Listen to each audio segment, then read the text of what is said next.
Chapter 1. The Old Curiosity Shop. It was a dark, rainy night in the city of London, and the light from a lamp could be seen through the front window of the Old Curiosity Shop. The room that was lit by the lamp was full of old and curious things for sale, of all shapes and sizes. In a small sitting room at the back of the building sat a man with long grey hair, whose face looked old and tired. Nearby, a pretty girl with bright blue eyes was carefully preparing dinner for them both. "Oh, Nell," said the old man, smiling warmly at the child, "you are such a good girl, and you look after us both so well. You know that I love you, don't you, Nell?" The child went to the old man and put her arms around him.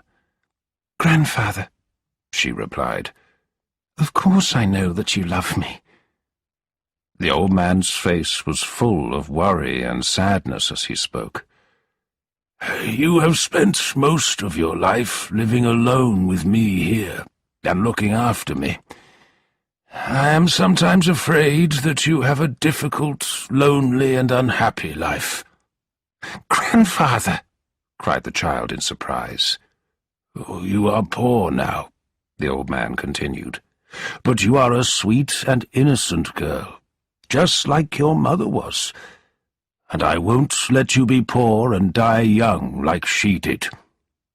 The time is coming when you will be rich. It has been a very long time coming, but it must come at last. Yes, it must certainly come. It has come to other men who do nothing but waste their lives. So why wouldn't it come to me? When will it come to me?" "I am very happy as I am," said the child, who could see that her grandfather was becoming upset. At that moment there was a knock at the front door, and Nell said cheerfully, "Kit must have come back at last." The old man picked up a lit candle and went to open the door. When he came back, Kit was following him. Kit was a shy boy with an unusually wide mouth, very red cheeks, a turned-up nose, and untidy hair. He stopped suddenly in the doorway to the sitting-room, resting himself now on one leg, then nervously moving to the other and then back again, all the while turning his old hat on his hand. Nell laughed out loud at the sight of him, and Kit laughed in return. "It was a long way I sent you, wasn't it, Kit?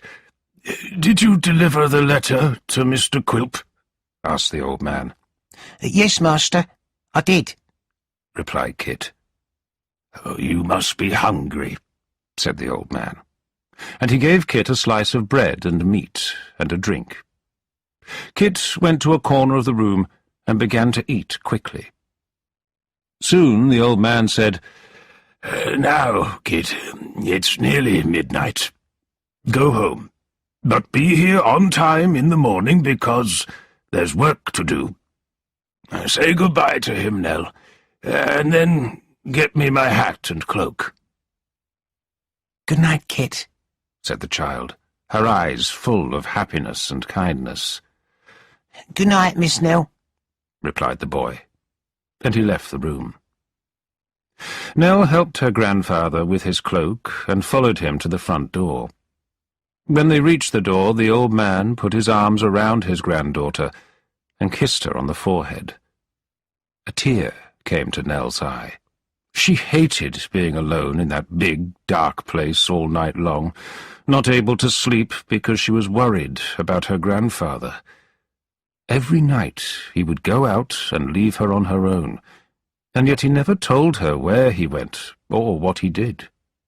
Then he would return early the next day, tired, worried, and sad. "Sleep well," he said in a low voice. "Be safe, my sweet. I will be home early in the morning." The child opened the door for him to leave. The old man waited outside the door for a moment while it was closed and locked from the inside. When he was certain that the door had been locked, he walked away. At the corner of the street he stopped and looked around, perhaps to make sure that no one had seen him leaving the house. And then he disappeared into the darkness.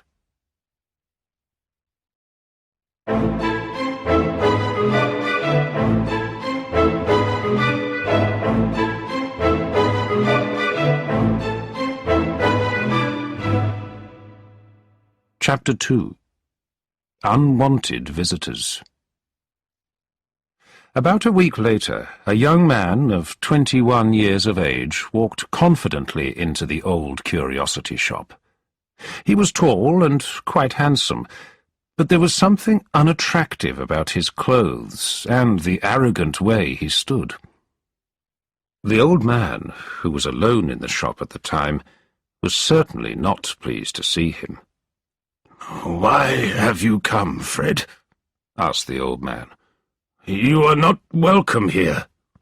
"I know," replied Fred angrily, "but I am here, and I will stay until I decide it's time for me to go. I've come to see my sister." "Your sister?" cried the old man angrily. "Ah, you can't change that relationship. If you could, you'd have done it years ago," replied Fred. "I want to see my sister, who you keep imprisoned here with all your dark secrets. You pretend to love her so that you can work her to death and add a few shillings every week to the piles of money you have hidden away. I want to see her, and I will." "And who are you to criticize me?" cried the old man. "Everyone knows you are a liar. You've wasted everything you've ever been given, and have treated your family terribly, just like your father did before he died." "Well, grandfather," said the young man calmly, "there's a friend of mine outside, and as it seems that I may have to wait some time, I'll call him in." He stepped to the door and called out. A young man appeared and began walking slowly towards the shop. He seemed at first to be dressed fairly smartly, but when he came closer, his clothes were dirty and untidy. "This is Richard Swiveller," said Fred, and he pulled the young man into the shop. Mr. Swiveller looked about him with a weak smile on his face, then winked at his friend as if they shared a secret. "Carefully, carefully, that's right," he whispered loudly to Fred, then sat down heavily in a nearby chair. The old man turned to his grandson and shouted, "I suppose you want money from me. Why do you keep asking me for money? And why do you bring silly people like him here? How often do I have to tell you that I am poor?" "And how often do I have to tell you," replied Fred, looking coldly at him, "that I know better?" "You have chosen your own path in this world," said the old man. "Follow it. Leave Nell and me to work and lead our simple life." "Nell will be a woman soon," replied Fred, "and, brought up by you, she'll forget me, unless I come to see her sometimes." "No! Of course you don't want her to forget you," cried the old man, "especially when she's older and riding in an expensive carriage and she sees you poor and hungry." "Ah! So, you admit that she will be rich when you die, do you?" replied Fred angrily.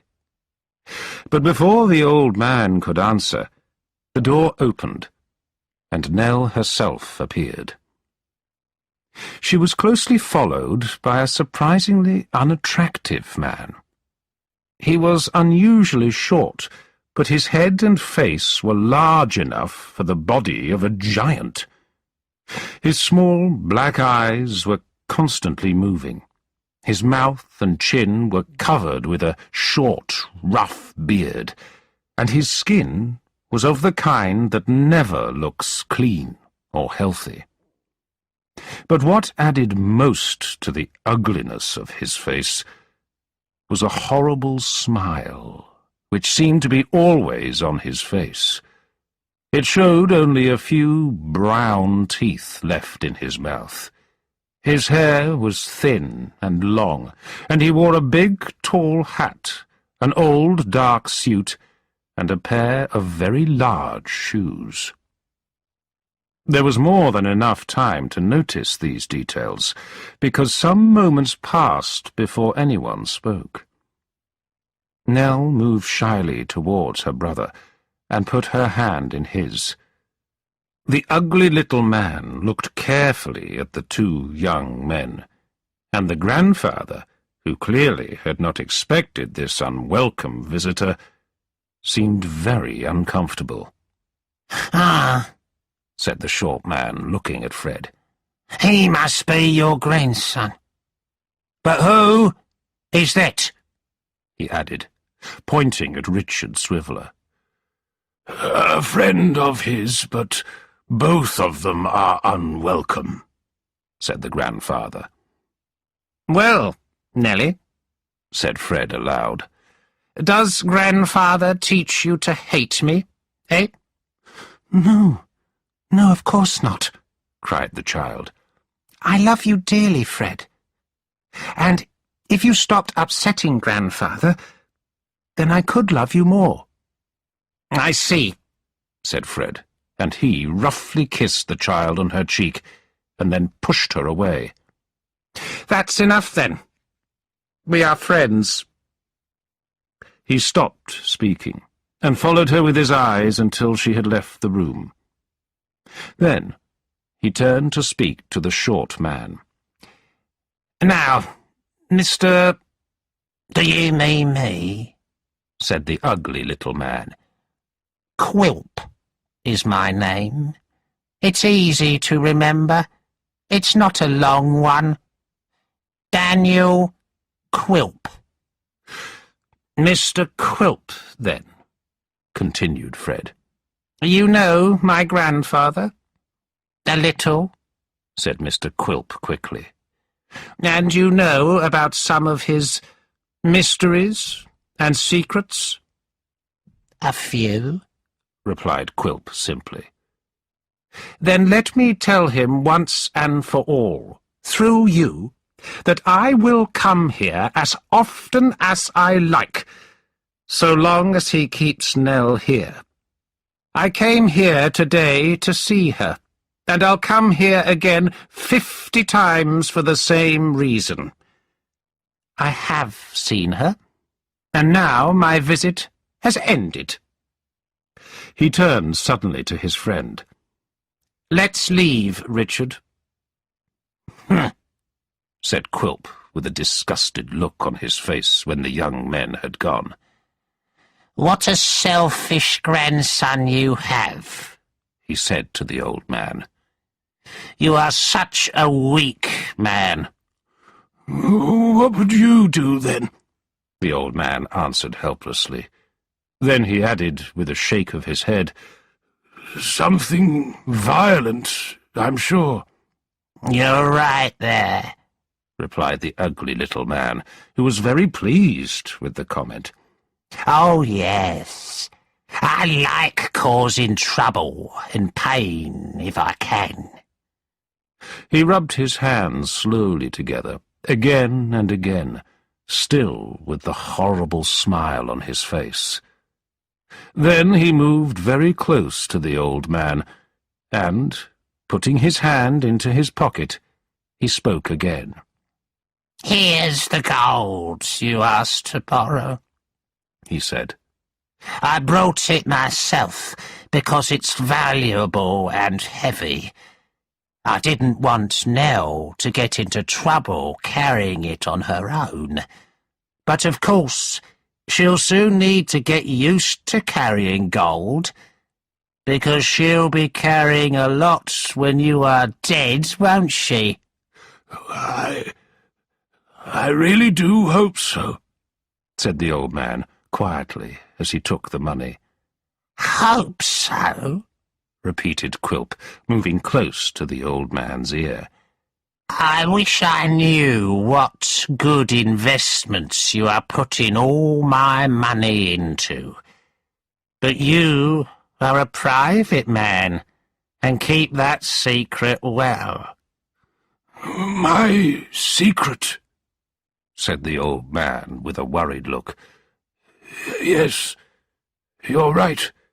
I am quite a private man. When Daniel Quilp had finally left, and the old man and his granddaughter were alone, he put his hand on hers and spoke. Don't worry, Nell, he said gently.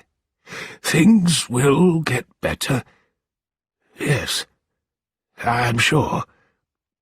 I really hope things will get better.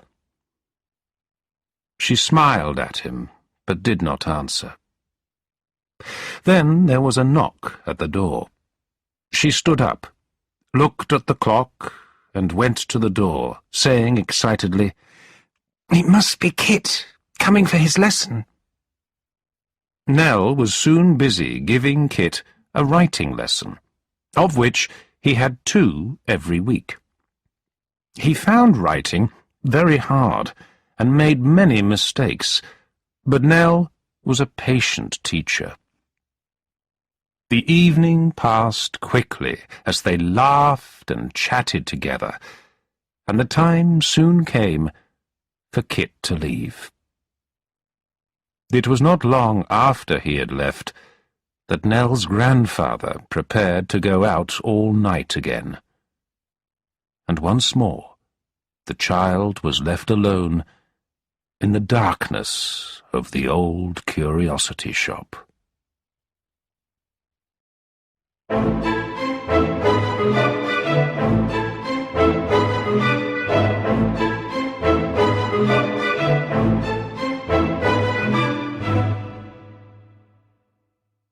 Chapter 3.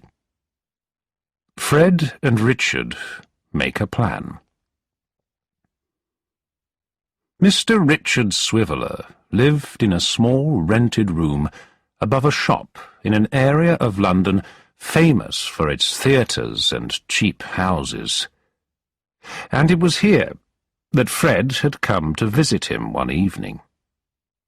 Fred had spent nearly an hour listening to Richard talking about nothing important, and he was now walking up and down the room impatiently. "Richard," said Fred angrily, "I don't understand how you can be so cheerful with everything that has happened. I wish you would stop talking." "Well," said Mr. Swiveller, "I must say that you are very rude. I've invited you into my fashionable gentleman's apartments, and this is how you treat me? Well, I really don't know." "Richard!" shouted Fred, returning to his chair. "Will you talk seriously for 2 minutes? If I show you a way to make a lot of money with very little effort." Richard Swiveller immediately fell silent and stared at his friend. A moment passed before Fred spoke again. "Do you think my sister Nell is pretty?" "Well, yes, of course," replied Richard. "But I must say that you two don't look very similar at all." "Good. You think she's pretty?" said Fred, choosing to ignore Richard's comment. So, it's very clear that the old man and I never agree about anything, and that he's not going to give me any money, not even when he dies. You see that, don't you? A bat could see that, even with the sun shining, said Richard, nodding his head. Well, Fred went on, Nell is a friendly girl, and, because she is young, we can easily change what she thinks. You could make friends with her, and then she might be persuaded to marry you. Richard Swiveller, who could not believe what he had just heard, spoke just one word. What? She could be persuaded to marry you, repeated Fred calmly. And, if you married her, all that money could be yours. But she's not even 14 years old, cried Richard. I don't mean you should marry her now, replied Fred impatiently. I mean you could marry her in 3 or 4 years' time. Richard looked very uncertain. Look, began Fred, I think I could get her to marry you. Even if the old man lived for several more years, you would inherit all his money in the end. Then you and I would be able to spend it together. And just think, you would also have a beautiful wife. Richard thought for a moment. His rich aunt had been sending him money over the years, but in the last few months he had received nothing. She had heard about how he lived his life and wasted the money she sent him. Richard had sent her many letters asking, even begging for money, but she refused to help him. He had always expected to inherit her money, but that would certainly never happen now. He was poor, and might always be poor. And you are sure that he's rich? He asked Fred. Am I sure? You heard what he said last week about Nell riding in an expensive carriage one day, didn't you? Replied Fred. The conversation continued in this way. At first, Richard did not think Fred's idea was a good one. However, the truth was, he was poor and greedy, and Fred was clever and persuasive. So, it was only an hour later that Richard Swiveller found himself agreeing to his friend's surprising new plan.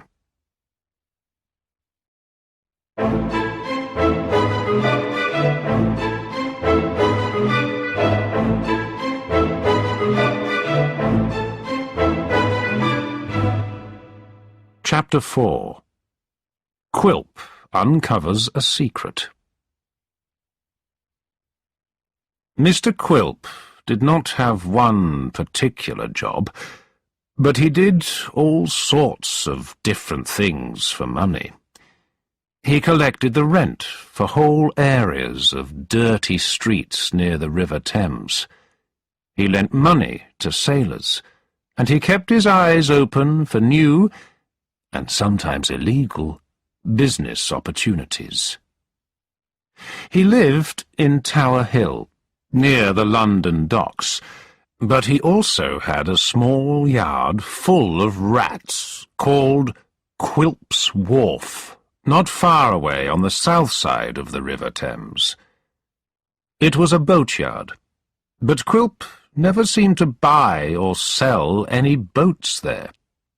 He just used the old wooden building as a place to secretly keep and count all of his money.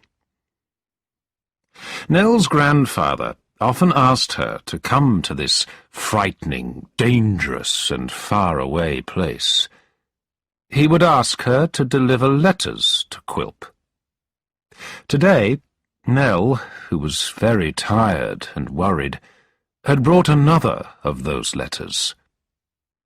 When she arrived at the boatyard, the first thing she saw was Mr. Quilp and the young, untidy-looking boy who worked for him. They were fighting in the yard. Quilp was shouting, and then suddenly laughing loudly. And all the while he was hitting the boy hard with a large stick. At last, the boy managed to pull away from his ugly master for a moment. It was then that Quilp noticed Nell standing nearby. "Oh, Nellie!" he cried. "Yes?" said the child uncertainly. "Come in. Don't worry about the boy," said Quilp, walking with Nell into the counting-house. "I've brought an important letter from my grandfather," Nell explained, and handed the ugly little man the letter. Quilp, without saying a word, opened it and began to read. Quilp shook his head and said to himself, "It's all gone already? In just 24 hours? What on earth has he done with it? That is the mystery." Nell was uncomfortable and wanted to leave as soon as she could. A few moments passed, during which nothing was said. But Quilp rubbed his hands together and scratched his head. "You've brought a lot of these letters to me recently, haven't you, Nell?" Quilp said coldly. "Have you asked your grandfather why you have to bring them?" "Yes, I've asked him 100 times, but he won't tell me," replied Nell. "It breaks my heart. He just shakes his head and looks sad." "But he hasn't always been such a sad old man, has he?" said Quilp unkindly. "Oh, no," said the child quickly. "We were once so happy, and he was so cheerful. But that has all changed since he—" And she stopped, unsure that she should tell him any more. "Yes," said Mr. Quilp in a suddenly gentler voice. "Since he—" I don't know," replied Nell. "Come now, Nell. You can tell me anything. In fact, I won't let you go until you tell me. So, since he repeated. "Well, since he started going out all night, every night," finished Nell. "I don't know where he goes. He has no sleep or rest, apart from in his chair during the day." Quilp said nothing, but simply nodded his head. He wanted her to say more. "When he comes home early in the morning," continued the child, "I let him in. This morning I saw that his face was white, and he looked ill, and later, when he didn't know I was in the room, I heard him say that he couldn't bear his life any more. He said, 'I can't believe how unlucky I've been with the cards I've been dealt.' And then he said, if I didn't have young Nell, I would wish to die. Oh, what will I do?" Then the child hid her face in her hands and started to cry. Quilp looked about him as if he was deep in thought. He stared at Nell, then reached out and put his hand heavily on her shoulder. Nell immediately stopped crying and moved quickly away from him. "I have been away too long, sir. I have to go now," said Nell, drying her eyes. Mr. Quilp went to his desk and started to write. Then he turned to Nell and said, "Take this note to him. It's only to say that I will see him tomorrow, and that I couldn't do what he has asked me to do in his letter. Goodbye, Nellie." Mr. Quilp waited for 2 days before he went to see the old man in the old curiosity shop. When he went inside, he found Nell's grandfather alone in the shop. "At last!" cried the old man. "Have you brought me any money?" "No, never again," answered Quilp. "Then," said the old man, standing up from his chair, "Nell and I have no hope."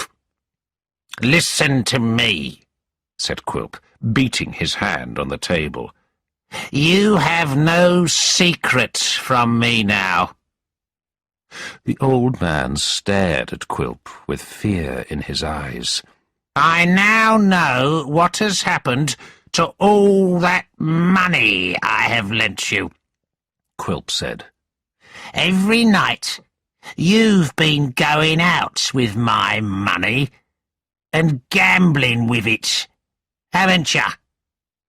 Was that your secret plan, to make your fortune by playing cards?" "Yes," cried the old man. "And I thought that you were investing my money carefully in some clever business opportunity. I have been tricked by a gambler," said Quilp, looking at him in anger. "I'm not a gambler," cried the old man. "I've never played cards to make money for myself, or because I love gambling. I've only done it to try and save Nell." "So," said Quilp, "I suppose that you spent all your money first, and then you came to me for some more. While you said you were making yourself rich, you were actually making yourself a beggar, eh? Oh, dear me. And of course, I hold every security you were able to give me, including the letter which says that this building and everything in it now belongs to me."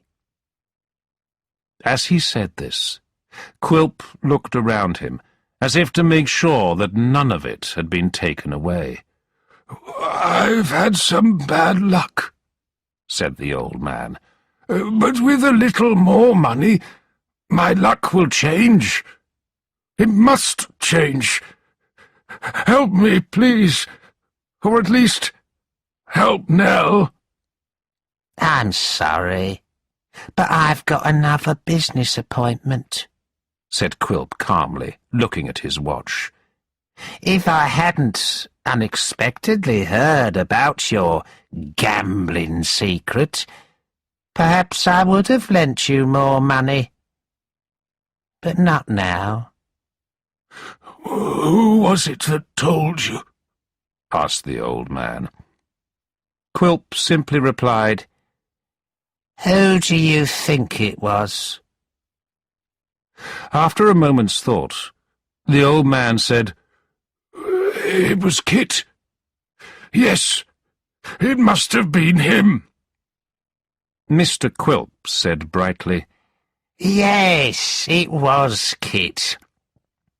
Poor Kit. and then he turned, walked to the door, and left.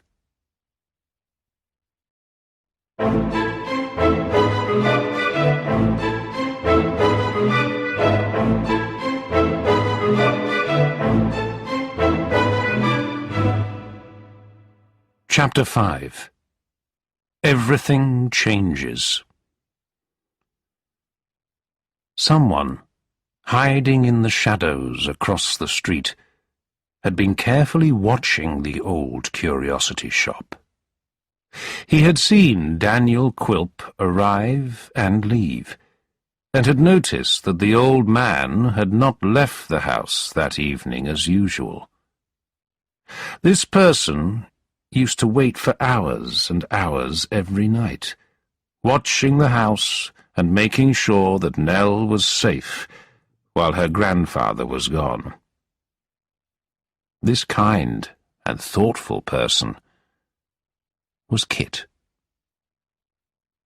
Some time later, once Kit knew Nell would not be alone that night, he went home to his widowed mother and his 2 young brothers. "Oh, Kit," cried his mother when he walked into the small and simple room.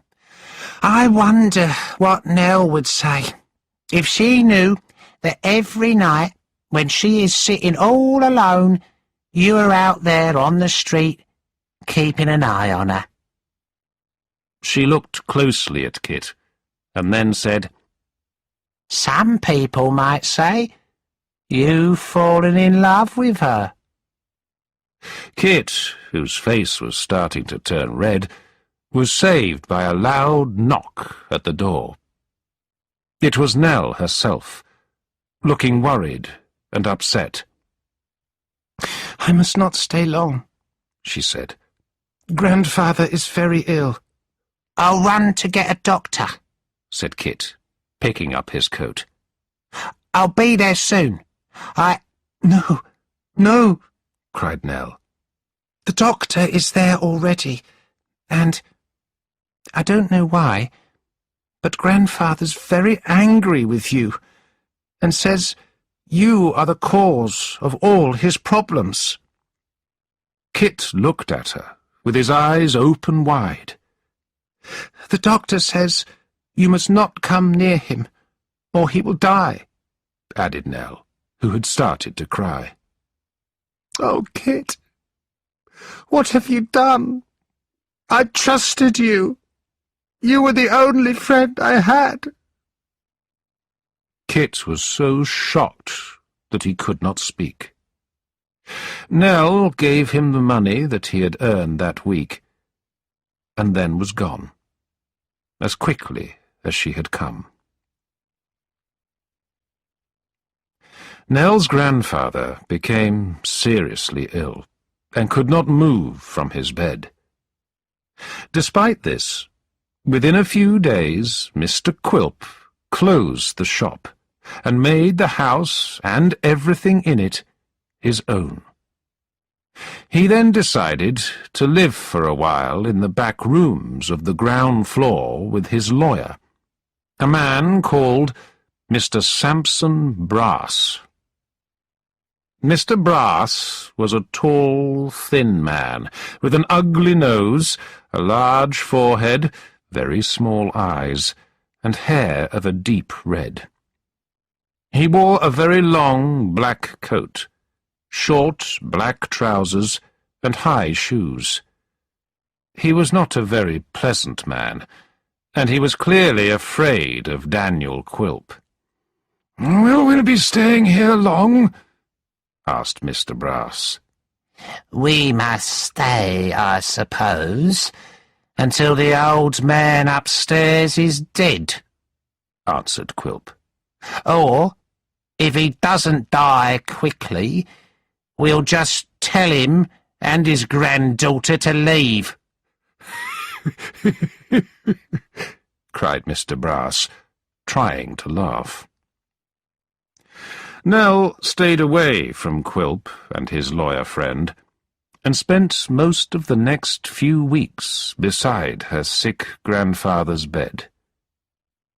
One night, She was sitting alone by the open window when Kit came and called to her from the street below. "I hope you don't really believe that I've done anything wrong, Nell," he shouted up to her.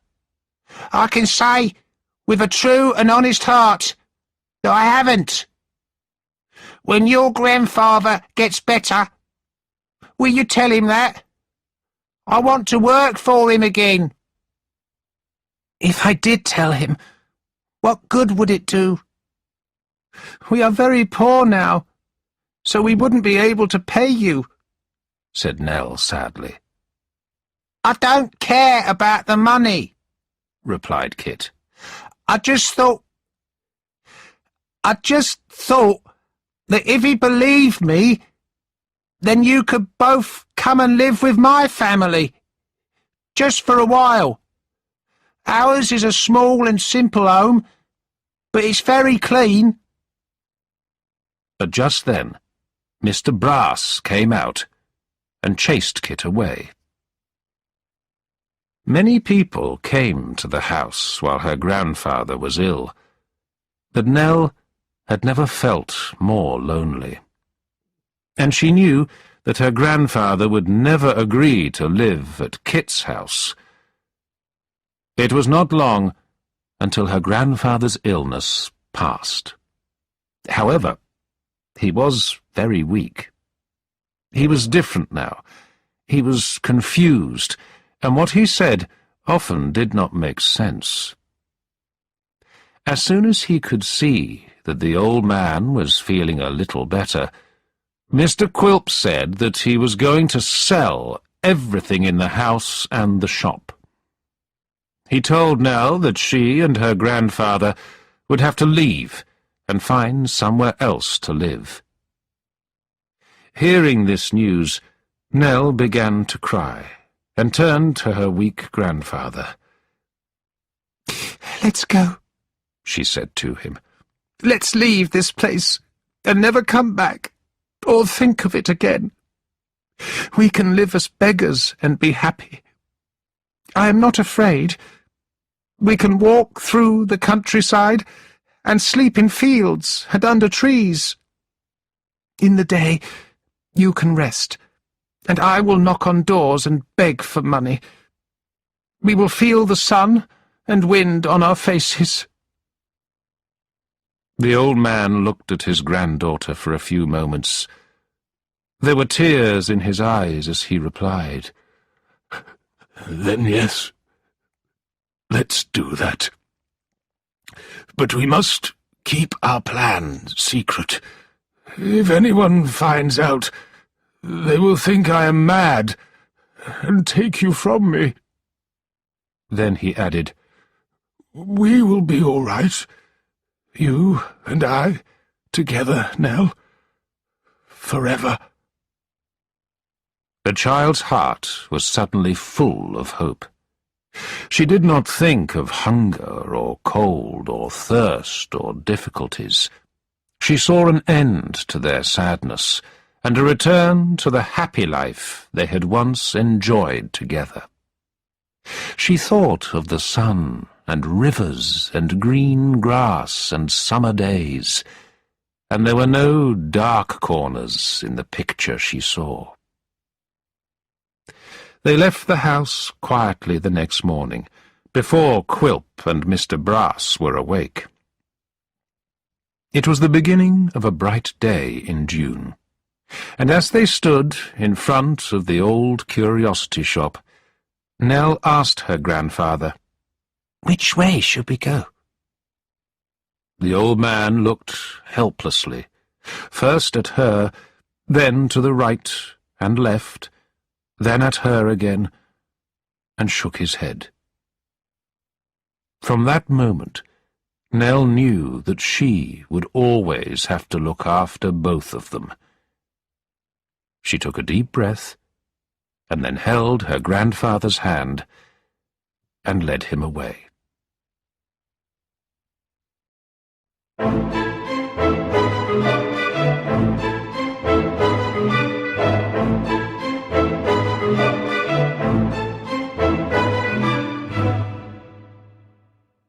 Chapter 6. The long journey begins.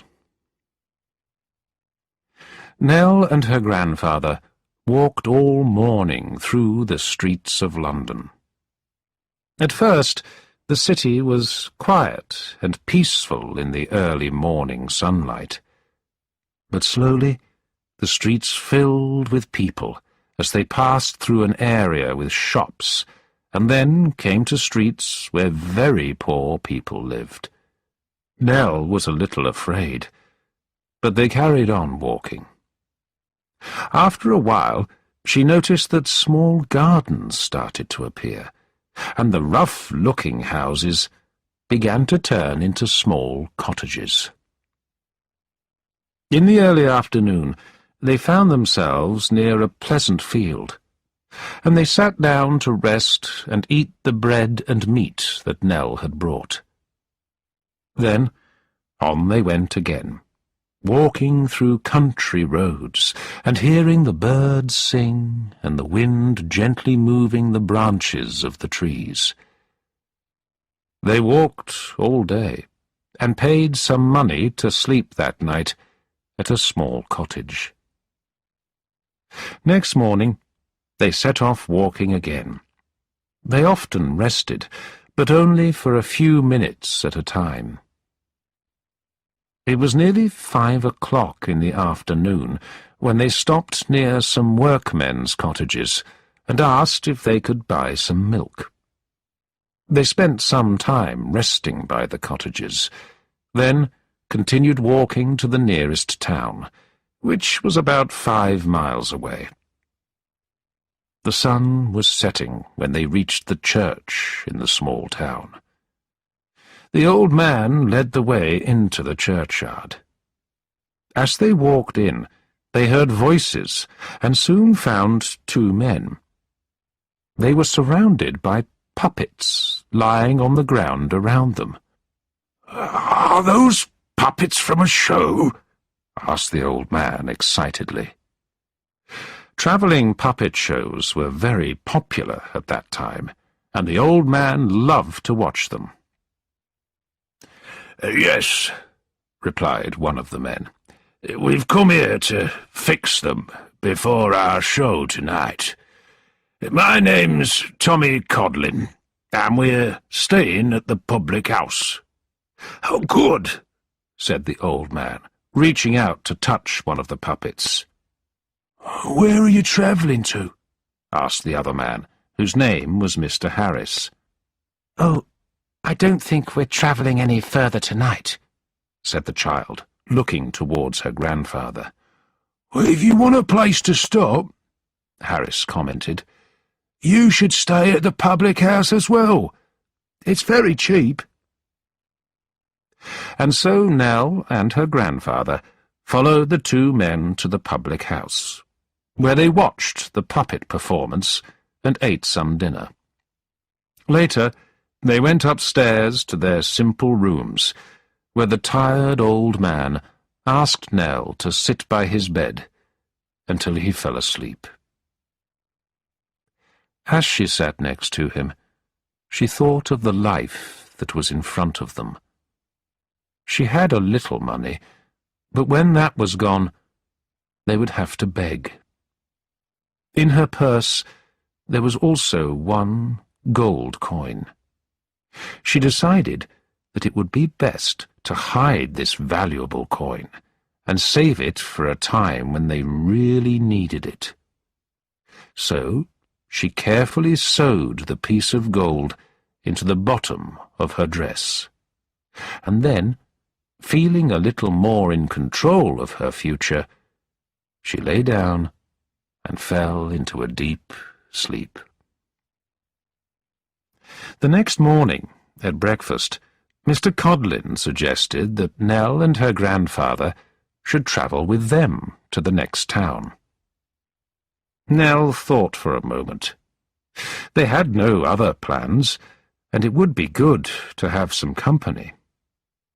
It was agreed, and it was not long before they were all walking together down the country lane away from the public house.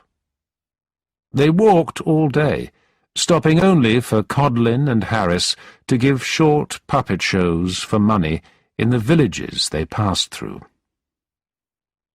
It was raining and dark when they arrived at the next public house that they planned to stay in. A big fire was burning in the kitchen. Soon, both Nell and her grandfather, warm and dry at last, fell asleep near the fire. And, while they were sleeping, Codlin and Harris discussed their new travelling friends. "It's clear that the old man is mad, and the young girl isn't used to this type of life," whispered Harris. "I think he's taken her, and he's running away from someone," he added. "What?" cried Mr. Codlin, looking worried. Harris said quietly, "If she's gone missing, there might be a reward for her." Codlin, after thinking for a few moments, replied, "You might be right. And, if you are right, remember that we work together. We share everything." Then he added, "Yes. Then we need to keep an eye on little Nell and that mad old man. We must keep them with us until we find out more information about them." The men did not know it, but Nell had begun to wake up, and had heard Codlin's reply. The following morning, Nell noticed that Codlin and Harris were watching her closely. She no longer felt safe after what she had heard them say. While the two puppeteers were busy packing up their puppets, she saw a chance to escape. Nell was afraid, but she quickly and quietly led her grandfather out through the back door of the public house. They did not stop to look behind them, but walked quickly away into the fields.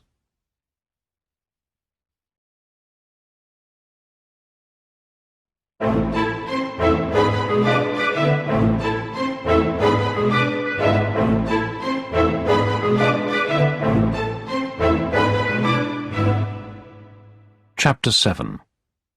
A New Beginning for Kit. While Nell and her grandfather were travelling through the countryside, back in London, Daniel Quilp was busy making friends with Richard Swiveller. But he did not really like Richard, and only wanted to play a trick on him. This is what happened. Quilp had soon discovered that Nell and the old man had left the old curiosity shop, but he was not very surprised that they had gone. His only worry was that the old man might have taken some hidden money with him. Quilp did not wait. He emptied the house and shop and sold everything in it as soon as he could. On the same day that Nell and her grandfather left London, Quilp received a visit from Richard. Richard went to the shop as part of Fred's plan to make friends with Nell and become rich. So he was shocked and upset to find that Nell, her grandfather, and all the money had gone. The plan to become rich was in serious trouble before it began. It was clear that neither Daniel Quilp nor Richard Swiveller knew where Nell and her grandfather had gone. But Quilp wanted to find out why Richard had come to the old curiosity shop, and so he began asking him questions. After many clever questions, Quilp learnt all about Fred's plan for Richard to marry Nell, and for Fred and Richard to make themselves rich with her large inheritance. Quilp, however, knew more than Richard. He knew that the grandfather was really poor, not rich. But he thought it would be fun to watch Fred's plan go terribly wrong. He would laugh at them when Fred and Richard found out that Nell was a beggar. "What a clever plan!" cried Quilp unkindly. "Oh, you lucky man! Yes, you will be Nelly's husband, with more gold and silver than you can imagine. Let's go and talk to Fred, and I'll help you both find her." The only person who was truly sad about the disappearance was Kit. He had no idea where Nell and her grandfather were, and he could not stop worrying about it. He hoped that in a few days' time they would return and accept his offer of a place to stay. Realizing that he would never again work for Nell's grandfather at the old curiosity shop, Kit started to look for another job. He walked the streets, asking for work, but no one offered him any. After several days of this, he was about to give up when a small carriage, pulled by a stubborn-looking pony, went past him. The driver of the carriage was a fat little old gentleman, and next to him sat a fat little old lady. In the seat behind them sat a young man, who Kit thought must be their son.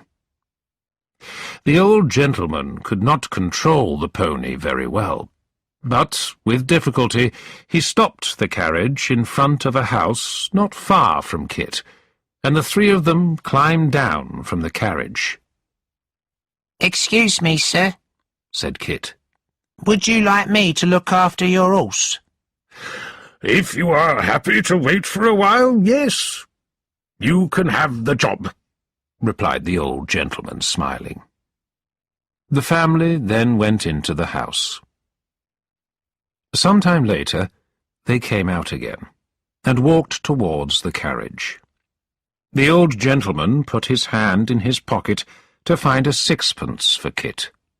But the only coin he had was a shilling, which he thought was too much money. However, because he had no other coins, he gave the shilling to Kit. "There," he said with a laugh. "I'm coming here again next Monday at the same time. Make sure that you're here, my boy, to earn the rest of this money." "Thank you, sir," said Kit. "I'll be here." Kit meant what he said, but the three people in the carriage laughed loudly, and even the pony shook its head. Clearly, none of them expected Kit to be honest and return the following Monday. The days passed, and every day Kit hoped that Nell and her grandfather would knock on his front door. They never did. Monday came again, and Kit returned to the same place in the street where he had held the pony the week before. It was not long before the carriage came round the corner, sped down the street, and stopped suddenly and violently as the old gentleman tried to control the pony. It was then that Kit, with a friendly smile on his face, appeared by the pony's head. "Look!" cried the old gentleman happily. "The boy is here!" "I said I would be here, sir," said Kit, his hand on the pony's neck. "I hope you've had a pleasant ride, sir." The old gentleman and his son helped the old lady out of the carriage, and they went into the house. After some time they returned, and the old gentleman came to speak to Kit. He said his name was Mr. Garland, and he asked Kit a few questions about where he lived and his family. After writing Kit's address in a small notebook, Mr. Garland climbed up into the carriage with his wife and son and drove away. It took Kit about half an hour to walk home, and when he arrived, he was surprised to see the pony and carriage again, standing right outside his house. Inside, Mr. and Mrs. Garland were there, talking to his mother in the kitchen. "My dear," said Kit's mother, looking at Mr. Garland, who was smiling, "this kind gentleman has offered you a job." After a few minutes of conversation, it was decided. Kit would live in Mr. and Mrs. Garland's house and would be employed by them. The old couple told him that his salary would be £6 a year. "Well, mother," said Kit excitedly after the Garlands had left, £6 a year! We won't need to worry about money again." Just 2 days later, Kit, wearing smart new clothes, arrived to start work at Mr. and Mrs. Garland's beautiful cottage. He knocked on the door, and, after what seemed like a very long time, a young servant girl opened it. She looked shy and was very pretty. "I suppose you're Kit, sir," said the girl, looking down at her feet. "My name is Barbara." Then she looked up at Kit, and they both smiled shyly at each other.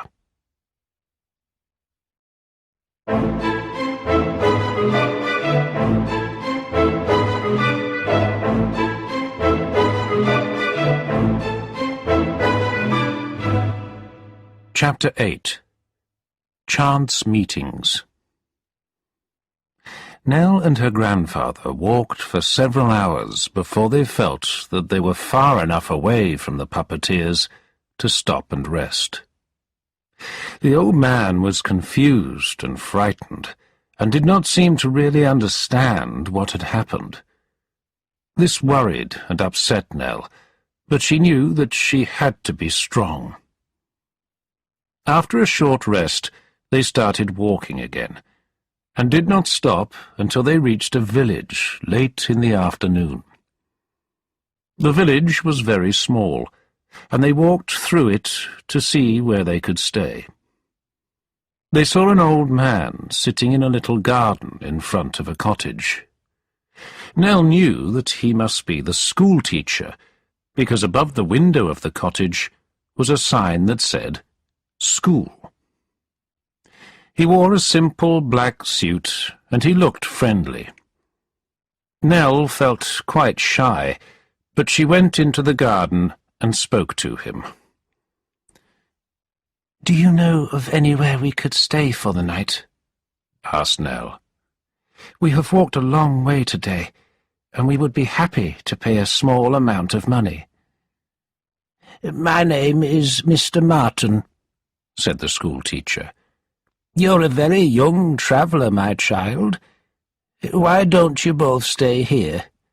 Come in," he added. It was a simple house, but Nell and her grandfather were comfortable there, and had more than enough to eat and drink. They slept well, and in the morning, while they were eating breakfast, Mr. Martin made a suggestion.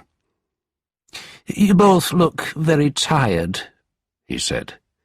"You're very welcome to stay here longer, before you continue with your long journey." And so they stayed another 2 nights. Nell cleaned and tidied the house during the day to show the schoolteacher how thankful she was to him. She also spent some time watching him as he taught his class of young boys to read and write. Both she and her grandfather became friends with Mr. Martin, and they were able to relax and rest in the cottage. They were a little sad when the time came for them to leave and continue with their journey. Soon they had left the village far behind, and were following the main road. They walked all day, but as the sun began to set, they had not found a village or town. Just as they were beginning to get worried about where they would stay, they saw a caravan at the side of the road. It seemed to be a smart little house on wheels, which was painted brightly and had white curtains at the windows. There was a woman sitting on its steps drinking a cup of tea, and she looked friendly and well-dressed. Just near the caravan, a man, Nell guessed he was the driver, was holding two fine-looking horses that were eating the grass. "Excuse me," Nell said to the lady. "Do you know how far it is to the next town? We hope to stay there tonight." The woman said the next town was about 8 miles away. "Oh," cried Nell. "that's such a long way." There was a moment's silence, during which the woman looked carefully at both Nell and her grandfather. "Are you hungry?" the lady asked. "Come and have something to eat." And so they drank hot tea and ate bread and cheese at the side of the road. After a little more conversation, the woman invited Nell and her grandfather to ride with her in the caravan to the next town. As Nell climbed into the caravan, she thanked the woman several times. She sat down inside the caravan and was happy to be saved from such a long walk so late in the day.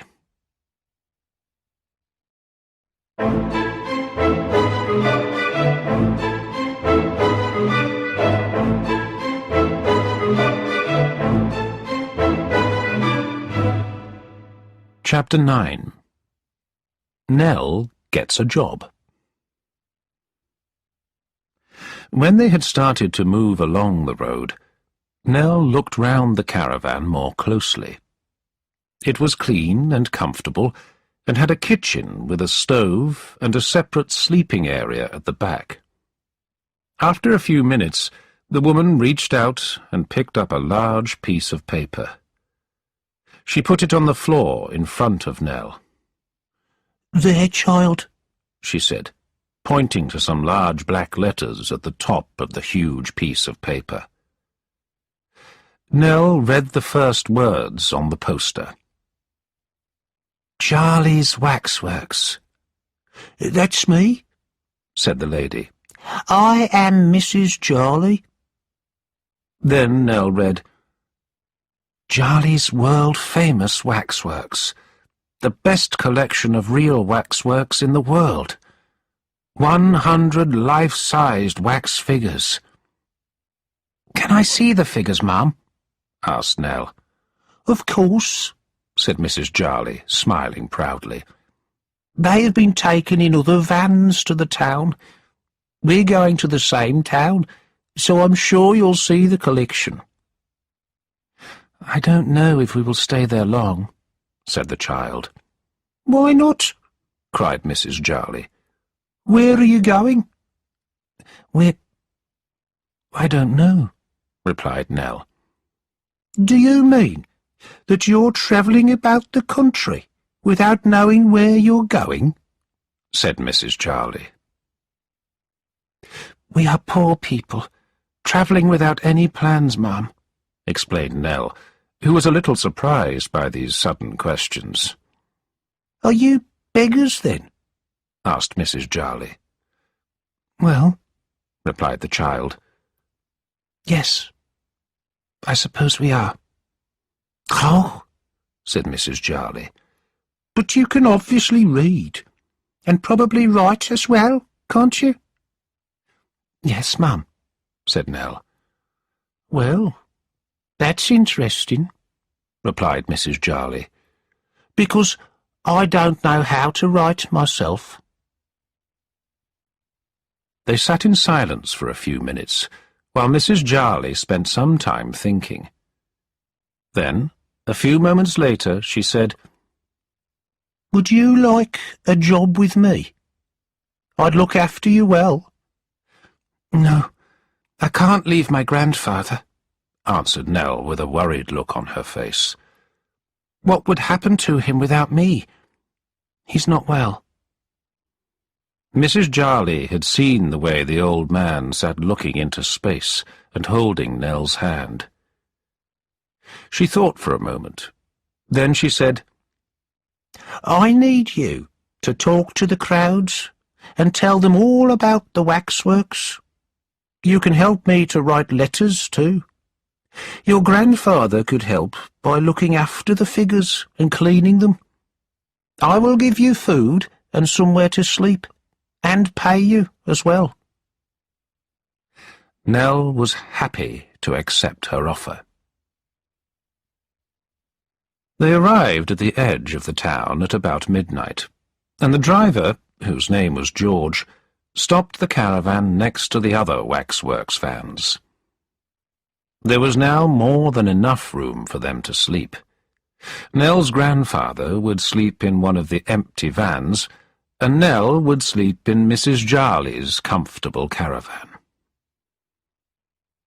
Nell had just said good-night to her grandfather and was returning to the other caravan when she stopped and looked around her.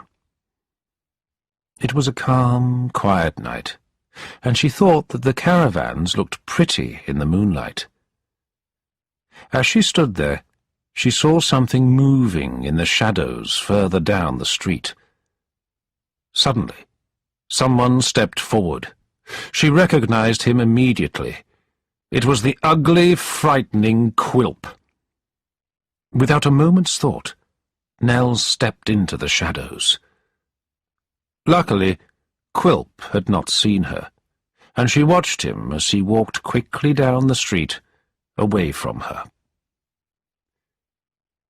That night, Nell found it difficult to sleep. Why was Quilp in this town? Had he come here looking for them? The child felt frightened, and was glad that Mrs. Jarley was sleeping near her. The next morning, Nell and her grandfather helped Mrs. Jarley and George to prepare the exhibition in a hall in the centre of the town. Soon, everything was ready, and all the wax figures were dressed and in their correct positions. Mrs. Jarley then spent several hours teaching Nell the name and history of each of the wax figures so that she could tell the crowds about them later in the day. The day went very well, and lots of people paid to see the waxworks. Nell enjoyed working, and felt lucky to have a job and somewhere safe to sleep. But she never stopped worrying that Quilp might still be in the town, and that he might try to take her and her grandfather away.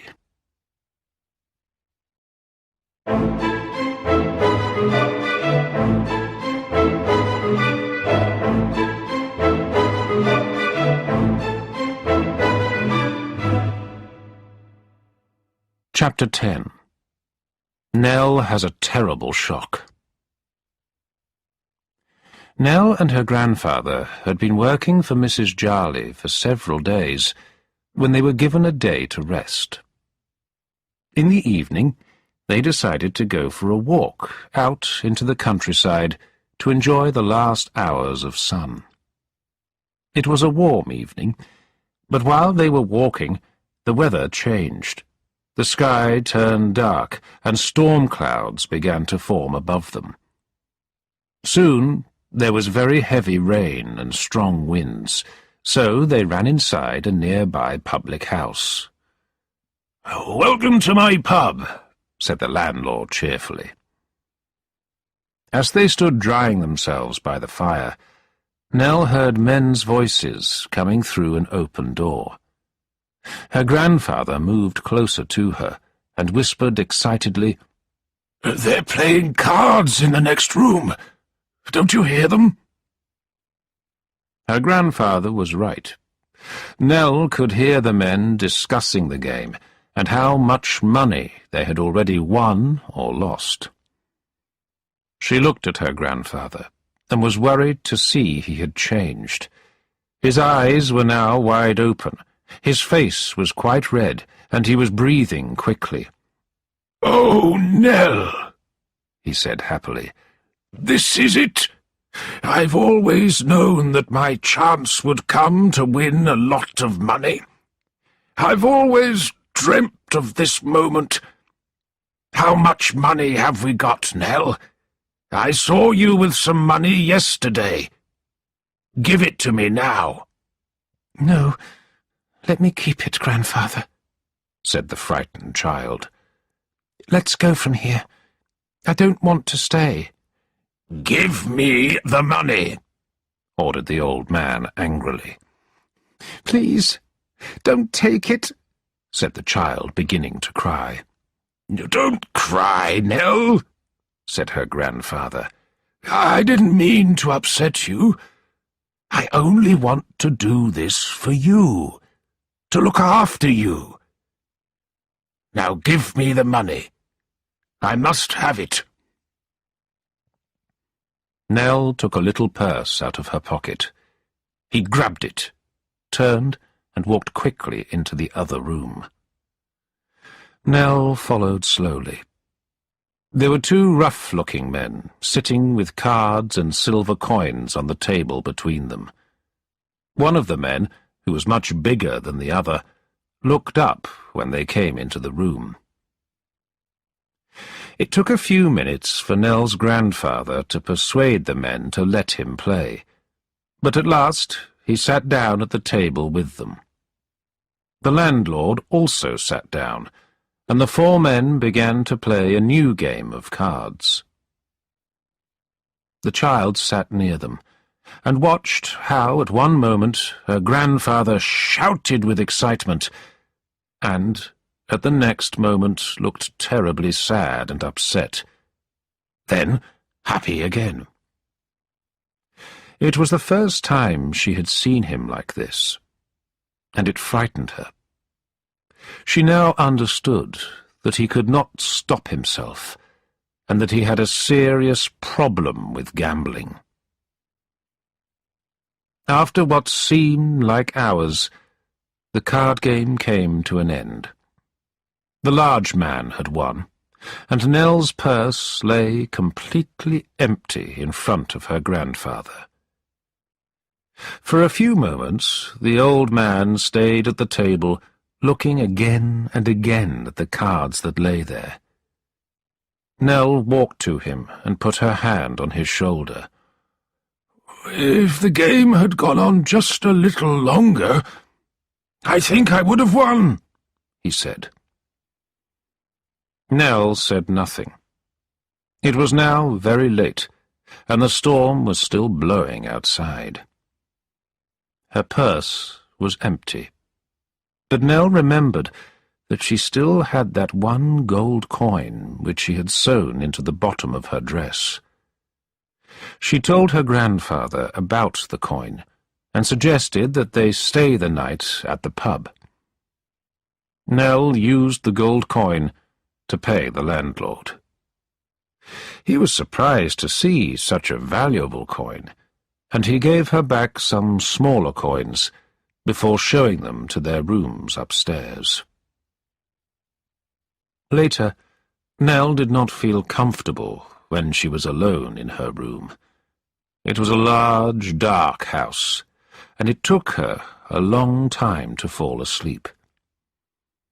When she did finally sleep, her head was full of terrible dreams. Then, suddenly, she woke up. It was dark, but she could see a shadowy figure standing in her room.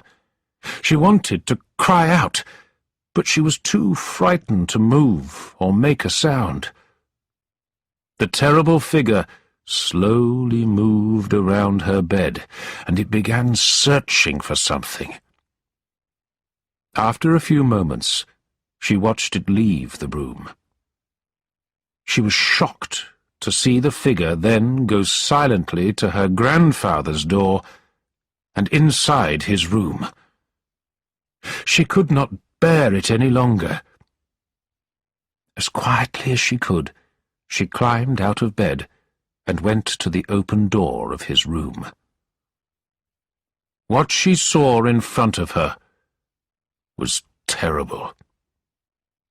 The bed had not been slept in, and, sitting at a small candle-lit table, was her grandfather.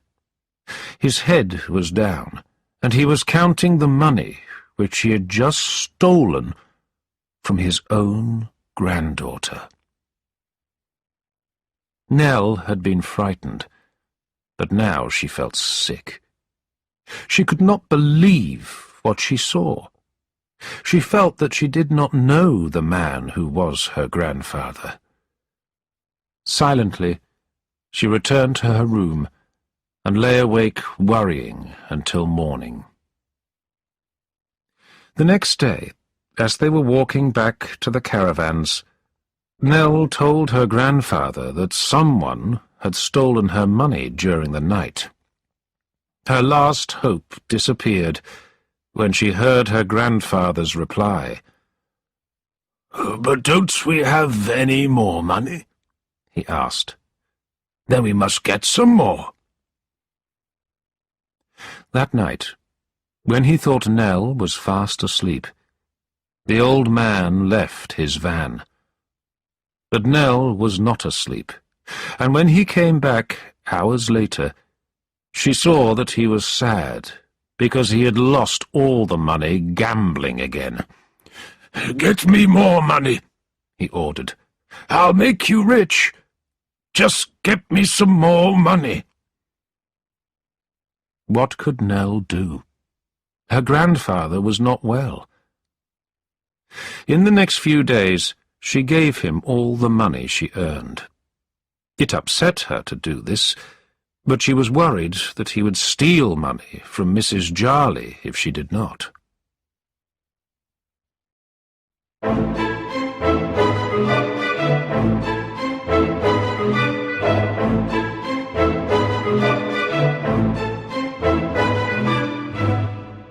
Chapter 11.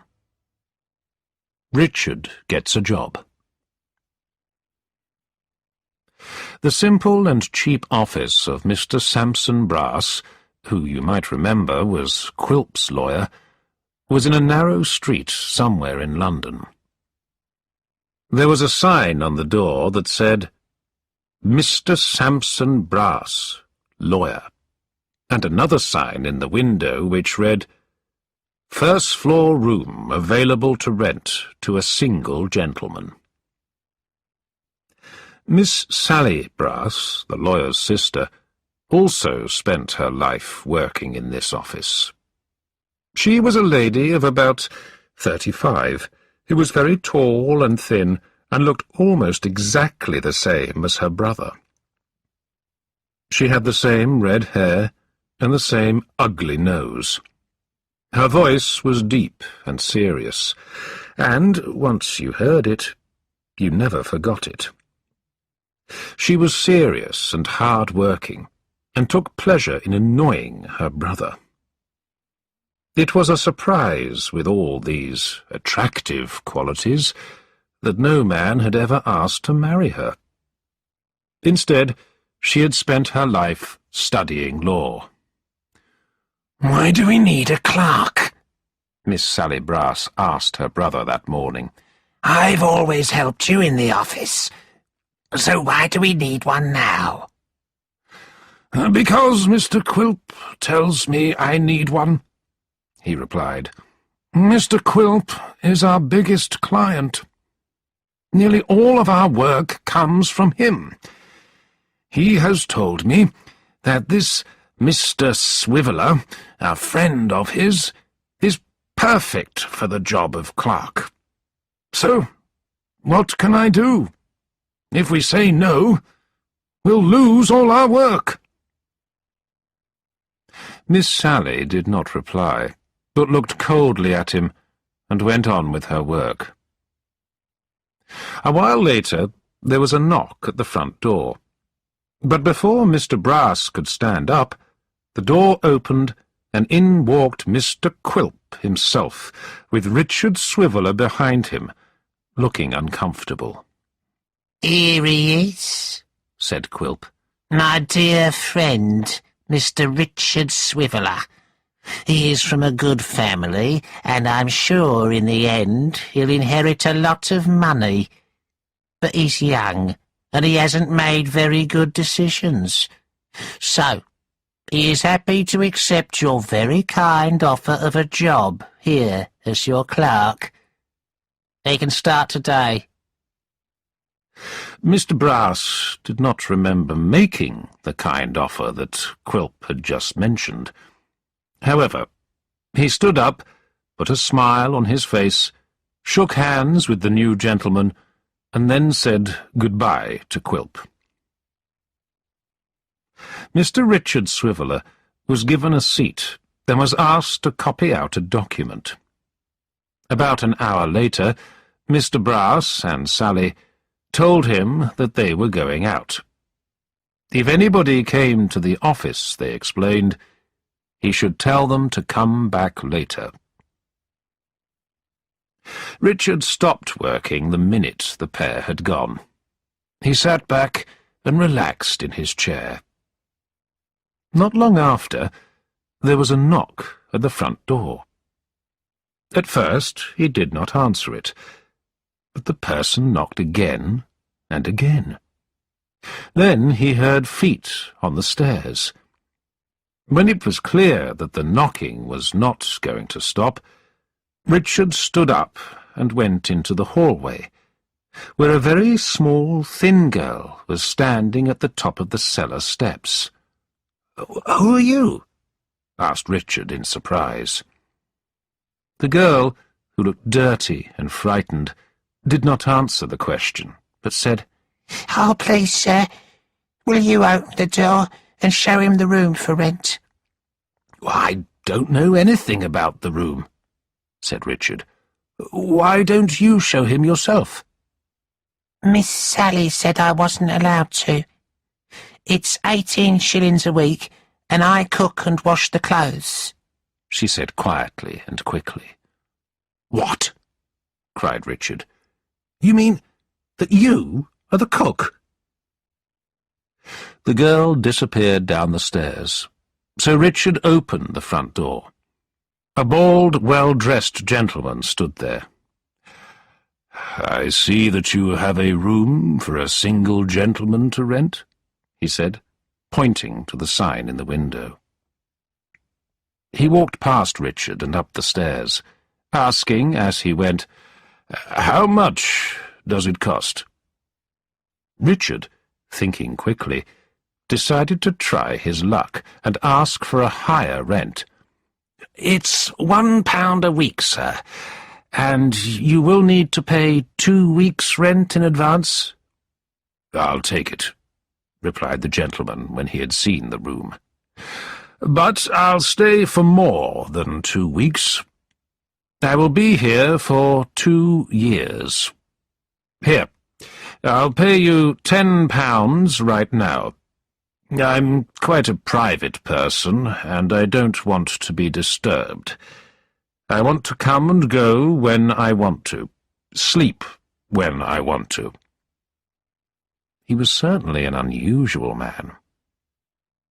When Mr. Brass returned home, he was delighted to hear about the new lodger, and how much he had agreed to pay.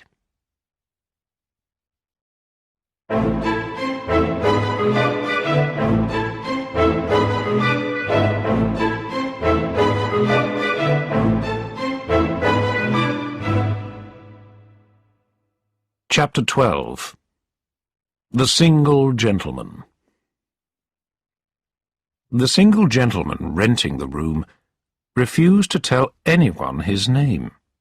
He never spoke to Mr. Brass or Sally, came and went at unusual times, and sometimes slept all day. The only thing he seemed to be interested in was travelling puppet shows. For several weeks he went to all of the shows that passed through that area of London, and he became friends with many of the puppeteers. He would often invite them back to his room for a drink after the show. One day, he met the puppeteers, Tommy Codlin and Mr. Harris. While they were talking, he asked them whether they had ever met a young girl called Nell and her grandfather. He had asked the same question to all the other puppeteers he had met. "Oh, yes, we saw them both," cried Mr. Harris, who then turned to his friend. "You see, Tommy, I told you someone would be looking for those two." "Do you know where they are now?" asked the single gentleman quickly. "One of our friends said he saw them.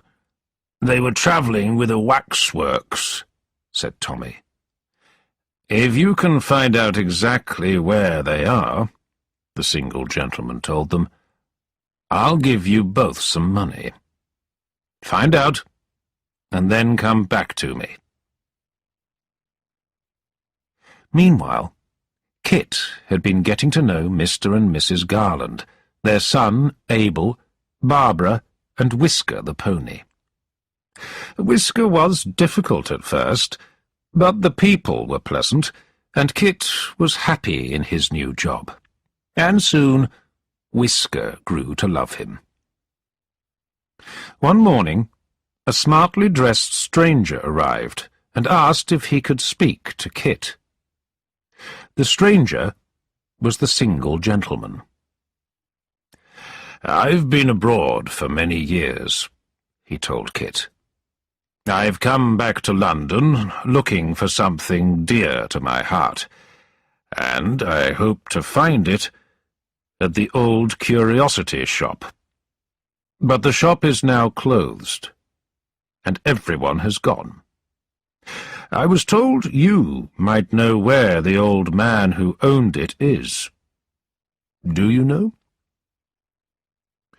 Over the next few minutes, Kit told the single gentleman everything that had happened, ending his story with Nell and her grandfather's disappearance. Kit told him he had no idea where they were now. "But there's a sign on the shop door," Kit added. "It says that all inquiries should be made to Mr. Sampson Brass, Mr. Quilp's lawyer." "Yes, I know," said the single gentleman.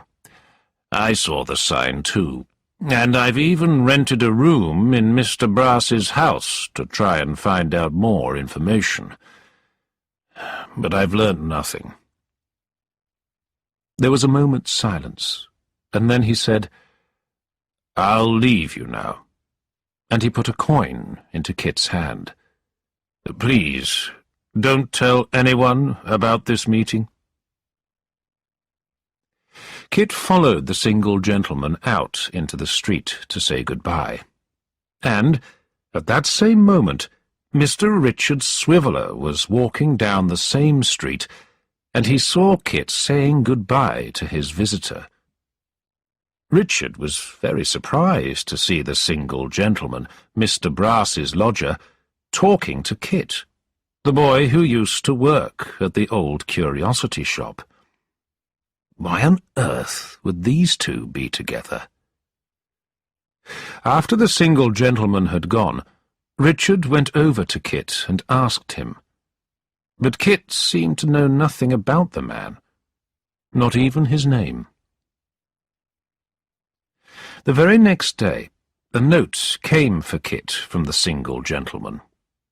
In the note, he asked Kit to go and work for him for a while, and help him to find Nell and her grandfather.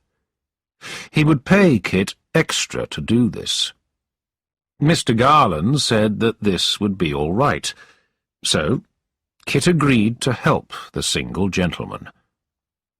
A carriage was sent to collect him straight away. He arrived at the single gentleman's lodgings and was welcomed inside. The man did not wait to tell Kit the latest news. "I think I have found your old master and his granddaughter," he began. "I've just heard that they are in a town 6 hours' carriage ride from here. The old man might not remember me, but he and Nell know you. They wouldn't be frightened if you were there. Will you come with me?" I'm afraid that won't work, replied Kit sadly. Nell told me that her grandfather never wanted to see me again. "Oh," replied the single gentleman. "Isn't there anyone else they know and would trust?" Kit thought for a moment, and then he answered, Well, the only person I can think of is my mother. She cares about Nell as much as I do. After a few minutes of planning, Kit went to talk to his mother. He explained that the single gentleman wanted her to travel with him to look for Nell and her grandfather. Kit helped his mother pack a few things for the journey, and then he asked a neighbour to look after his little brothers while their mother was away. Soon, Kit's mother and the single gentleman were in a carriage and on their way. Kit stood at the side of the road and watched them go with tears in his eyes. They were not tears of sadness, but tears of joy at the thought of seeing Nell again. Beautiful, sweet Nell.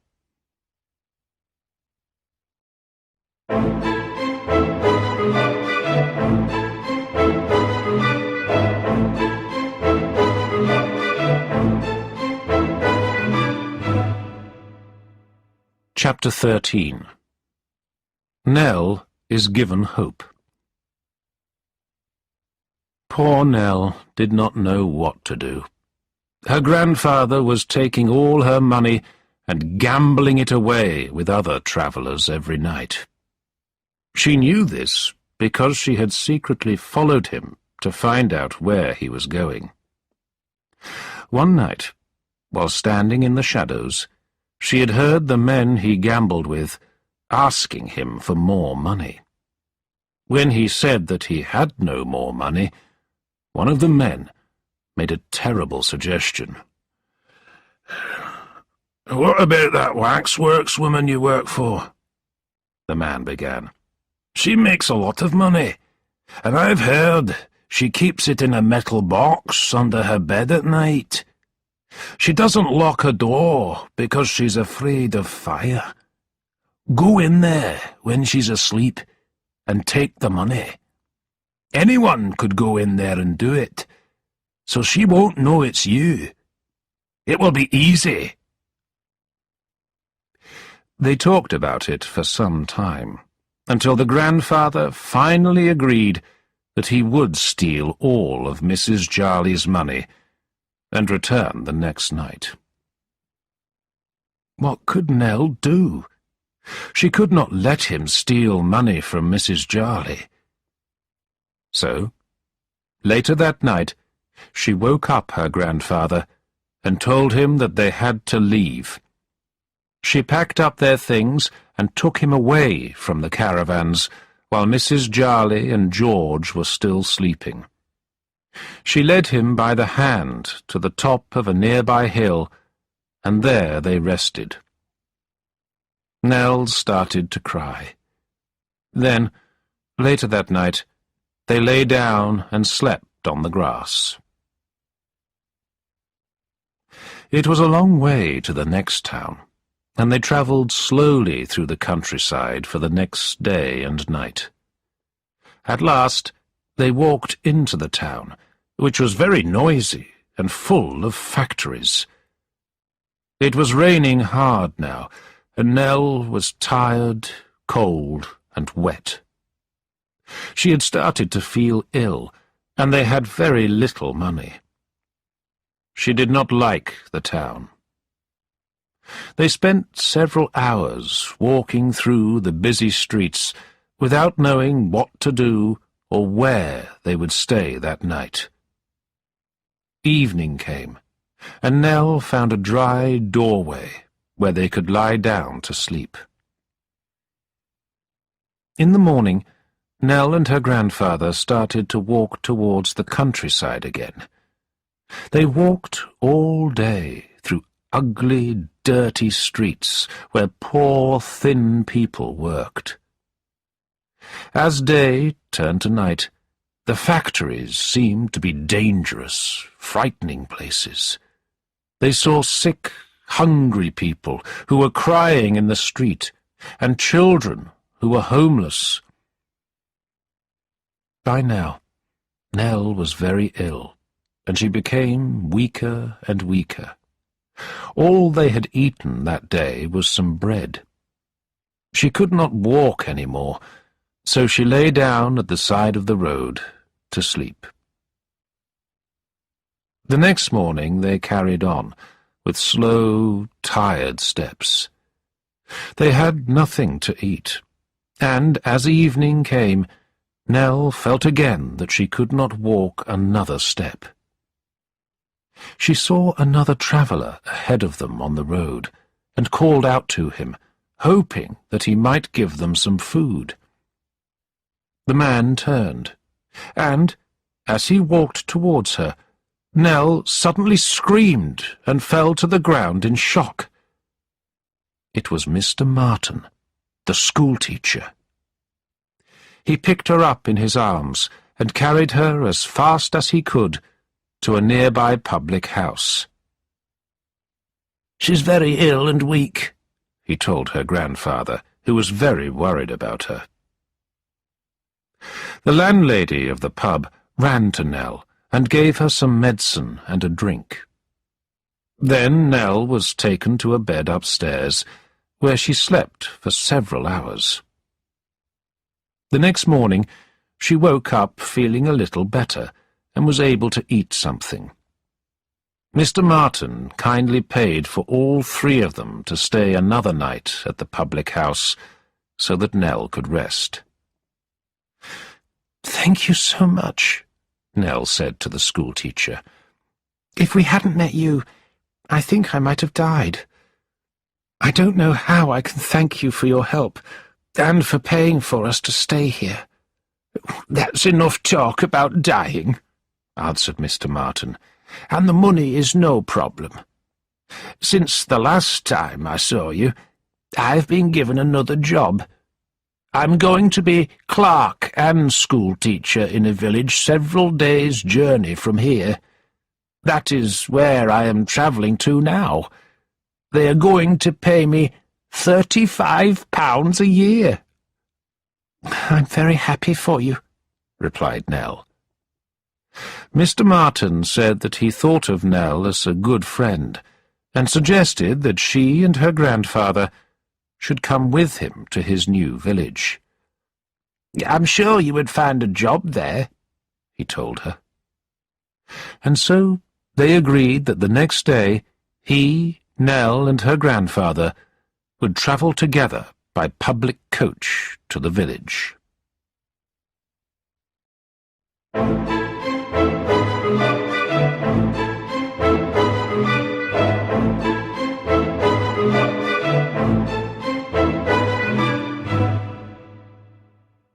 Chapter 14. Quilp makes a plan. Now we must return to Kit's mother and her journey with the single gentleman. It was not a relaxed journey. Kit's mother spent the whole time worrying about her two young children whom she had left behind. The single gentleman spent his time worrying about finding Nell and her grandfather. They travelled all night at speed, stopping only to eat dinner. Then Kit's mother fell asleep in the carriage, and was woken in the morning as the carriage came to a stop. "This is the place," cried the single gentleman. He climbed out of the carriage, and, after asking a few people in the street, he found the hall with the waxworks. But it did not take long for him to find out from Mrs. Jarley that Nell and her grandfather were no longer there. Mrs. Jarley explained how she had met Nell and her grandfather, and how she had given them each a job and a place to live. Then she told him that they had suddenly disappeared. She said that she was very worried about them, because the old man had seemed unwell and confused. She had tried to find them, but had had no luck. The single gentleman was very upset at this news, and said he did not know where to look next. He took Kit's mother to a nearby public house where they could stay the night. As they went up to their rooms, Kit's mother was amazed to see Mr. Quilp coming down the stairs. She stepped backwards in surprise and cried, "Goodness me!" "Kit's mother," said Quilp, and he smiled his horrible smile at her. "Mr. Quilp," said the single gentleman, "we have met before. You may remember that the day I arrived in London, I found the old curiosity shop empty and closed up. A neighbour told me to come and see you. I discovered that you had taken that shop and everything in it, and you had forced the old man who used to live there to leave and become a beggar." "That shop legally belongs to me," replied Quilp. "I didn't force him. He went by his own choice. He disappeared in the night." "You didn't help me when I came to you, and now you are following me." "Why?" asked the single gentleman, with anger in his voice. "Following you?" cried Quilp. "I'm not following you." The single gentleman simply looked at Quilp. There was nothing more to say. Quilp returned to his room upstairs and thought for a long time about what had happened in the last few days. He had been to the office of his lawyer friend, Mr. Brass, and had spoken to Richard Swiveller there. Richard had talked about the single gentleman who was staying in Mr. Brass's house, the same gentleman who had come to see Quilp some weeks before. Richard had also said that on another day he had seen the single gentleman and Kit talking together. Wasn't that a strange thing? Quilp had guessed from all this that the single gentleman was trying to find Nell and her grandfather. Quilp wanted to know why, so he decided to go and see Kit's mother. He thought it would be easy to frighten her, and she would tell him everything she knew. But when he got there, he saw her getting into the carriage with the single gentleman, about to start their journey. He talked to the driver, found out exactly where the carriage was going, and followed it in a public coach.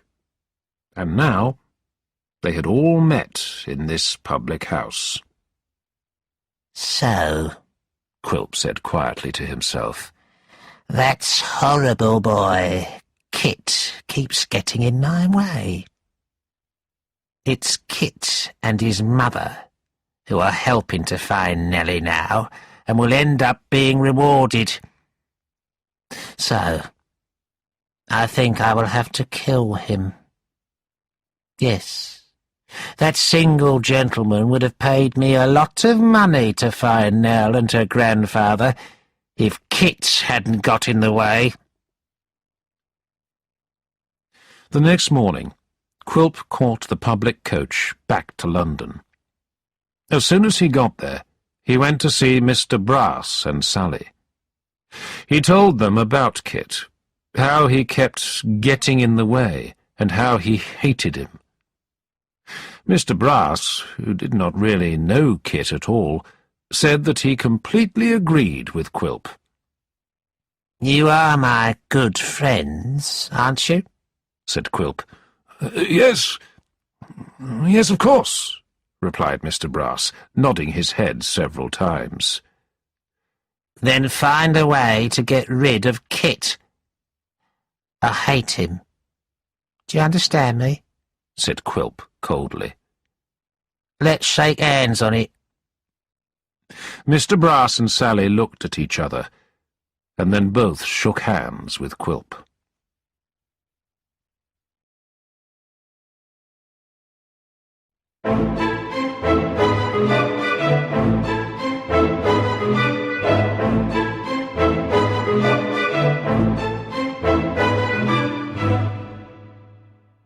Chapter 15. A Village Life. When Mr. Martin, Nell and her grandfather arrived at the village, Mr. Martin went to get the keys to his new house. Nell and the old man waited near the church. When Mr. Martin returned, he had a surprise for his travelling friends. "Do you see that house there?" he asked, pointing to a very old but pretty house nearby. Nell nodded. "Well," he continued, "it is yours, for as many years as you want it." "Ours!" cried the child. "Yes," replied Mr. Martin happily. "There are 2 houses, and I will be living in the house next door to that one." He then explained to Nell a little more about the house.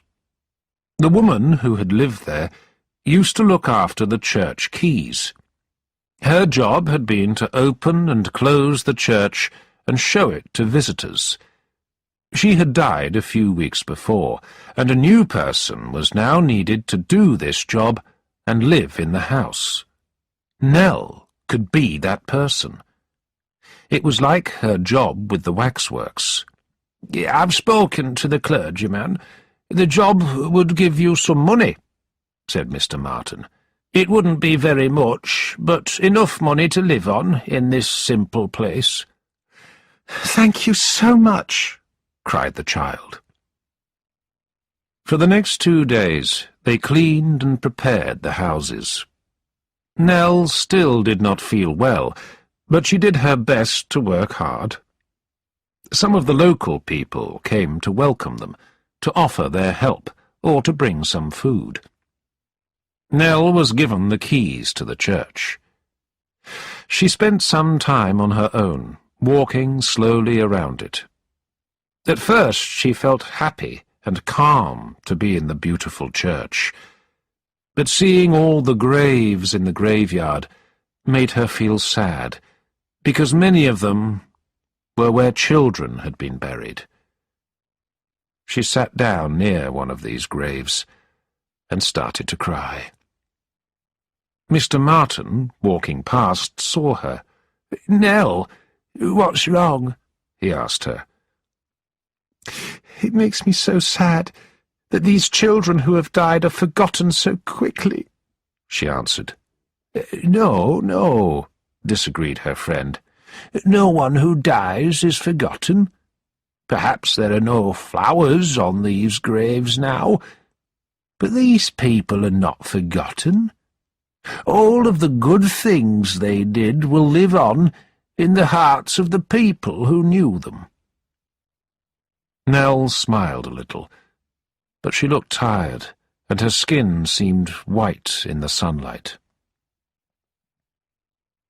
The next day, Nell started to tidy up the graveyard and plant flowers on some of the graves. She worked all day there, and her grandfather helped her. Later in the afternoon, Mr. Martin came and watched her working. At first he smiled, because she had started to make the graves look cared for and bright. But then his heart became heavy, and he sat in silence when he realized that Nell had only worked on the graves of children. Her grandfather had noticed the same thing. He stood for a moment with a worried look on his face, and then moved towards Nell and put his hand gently on her shoulder. He told her how she was growing stronger and stronger each day, and would soon become a woman. The weeks passed, and the new village began to feel like home. But Nell still seemed tired and ill, and spent a lot of time sitting quietly looking into the fire. Both her grandfather and Mr. Martin were very worried about her.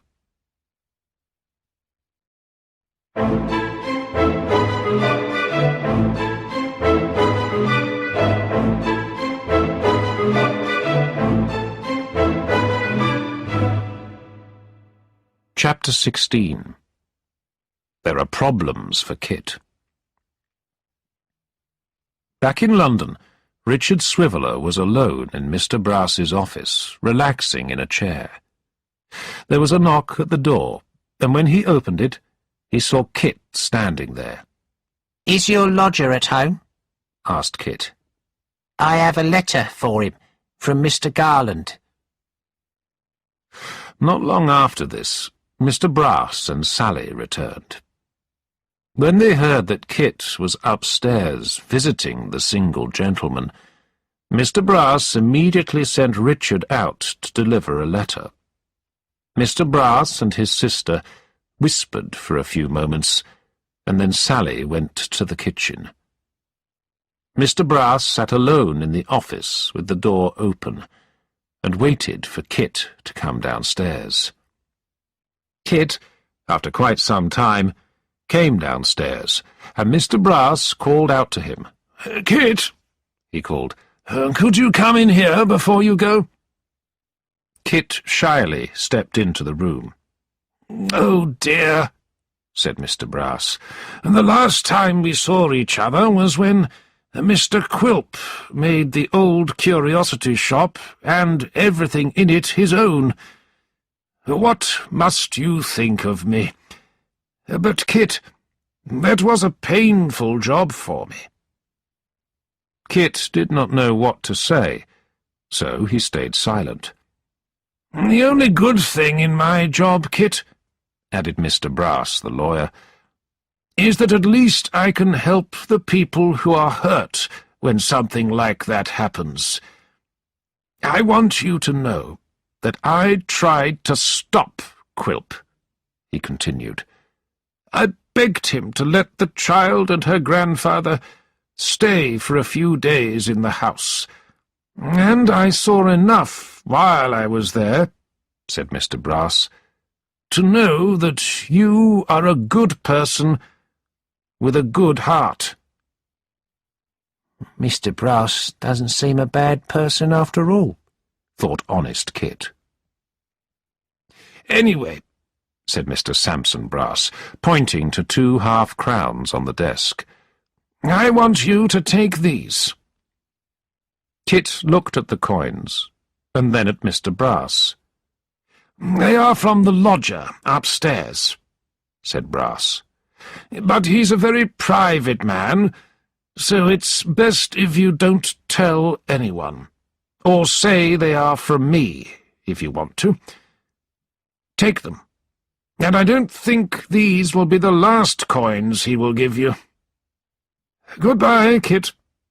Goodbye." Kit took the money, thanked Mr. Brass many times, and left the office. A moment later, Sally appeared.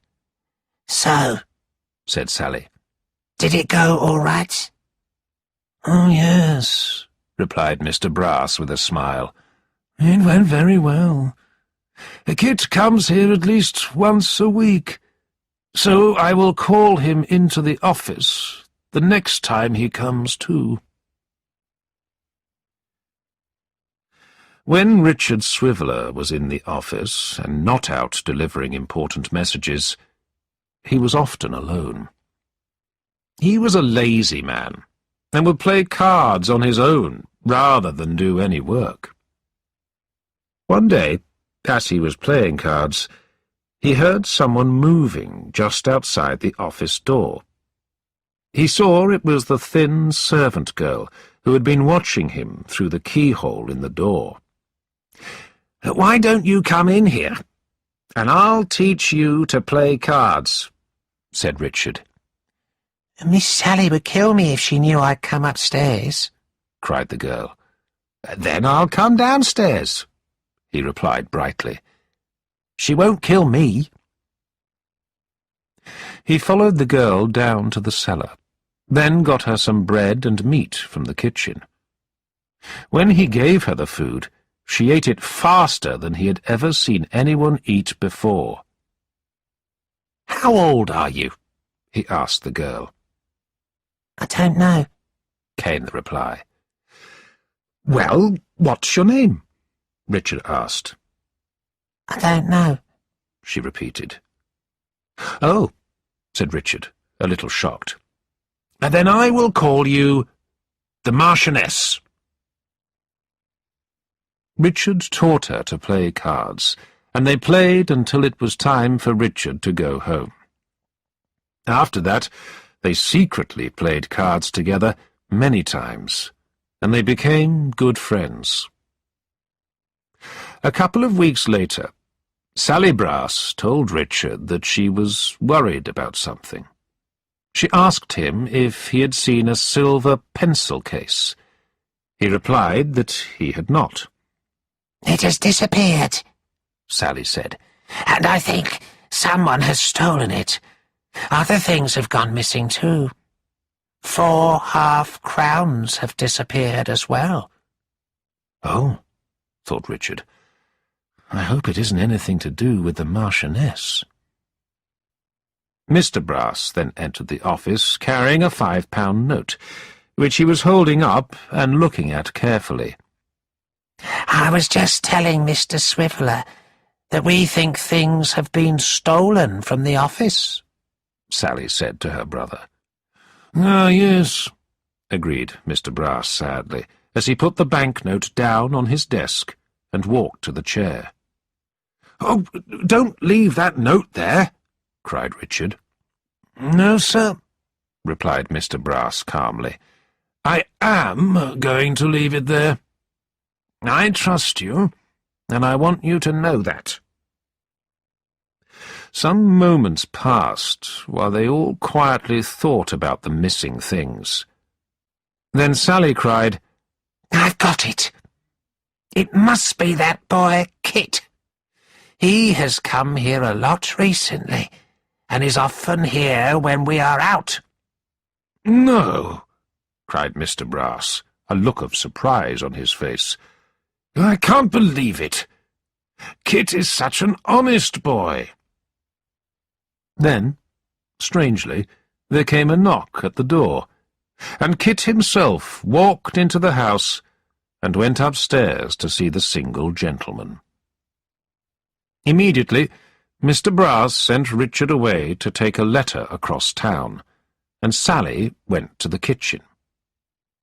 When Kit came back downstairs, Brass called him into his office. "Come on in, Kit. Put your hat down there," said Mr. Brass. Kit put his hat down on the desk, and they talked for a few minutes about Mr. Garland and his family.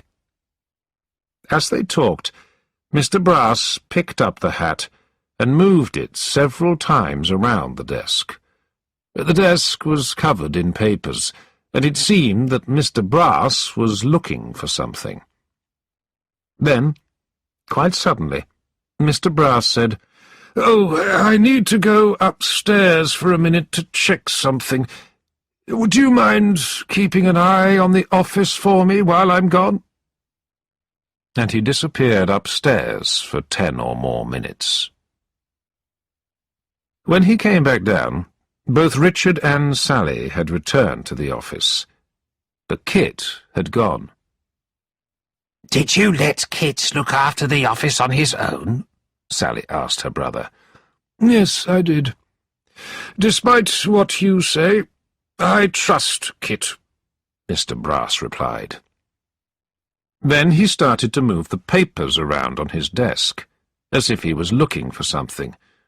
"Oh, dear. Where's the—" he started. "What have you lost?" asked Richard. "The £5 note. I put it on my desk, but it's gone," Mr. Brass said. There! I told you it was him, said Sally. "But you don't think Kit took it, do you?" said Richard. Yes, cried Sally. go after him. Richard and Mr. Brass ran out into the street, and some minutes later they returned with Kit between them, each of the men holding one of Kit's arms. Kit looked shocked when they told him what they thought he had done. He agreed that they could check his pockets. "But you won't find anything," Kit said. Mr. Brass carefully looked through all of Kit's clothing, but found nothing. Then he told Richard to check Kit's hat. At first Richard found only a handkerchief, but then, suddenly, he was holding a £5 note in his hand. "What? It was in his hat!" cried Mr. Brass, acting surprised. "Oh, dear, I don't believe it. And I trusted him so much. I am a lawyer, so I must follow the law. Richard, please, can you go and find a policeman?" Mr. Brass and Sally held Kit tightly while they waited for Richard and the policeman to return. When the policeman arrived, a statement was taken, and then a carriage was called to take Kit to be seen by a magistrate. "I am not guilty," cried Kit when the carriage arrived to take him away. "Mr. Brass, you know I am honest. Anyone who knows me can see I am honest. Do one thing for me, all of you. Please take me to Mr. Garland before you take me to the magistrate." And so Kit was taken to see Mr. Garland. Both Mr. Garland and his son Abel were shocked when they heard about the £5 note. "I don't believe one word of this," said Mr. Garland. "Have you noticed that Kit has had more money than usual?" asked the policeman. "Well, yes," replied Mr. Garland. "But Kit told me that Mr. Brass himself had given him some money recently." "Well, that's right, isn't it, Mr. Brass?" said Kit. "You gave me the £50 from the single gentleman." Eh?" replied Mr. Brass, with a confused look on his face. "Oh, dear, this is bad. This is too much," he added, shaking his head. "What?" cried Kit. "Are you saying that you didn't give me any money?" "Give you money?" said Mr. Brass. "Of course I never did." "Gentlemen," cried Kit. "he did it. I don't know what I have done to upset him, but he must have hidden the note in my hat himself. Look at him. He is changing colour and going red. Who looks the most guilty, he or I?" "Well, we will let the magistrate decide who is telling the truth here," said the policeman. And then Kit was taken from Mr. Garland's house to the justice room. It seemed that there was no hope. A prison officer told Kit that he would be found guilty and would probably be sentenced to prison and transported to a far-away country. Kit spent a terrible night locked up, waiting for his future to be decided.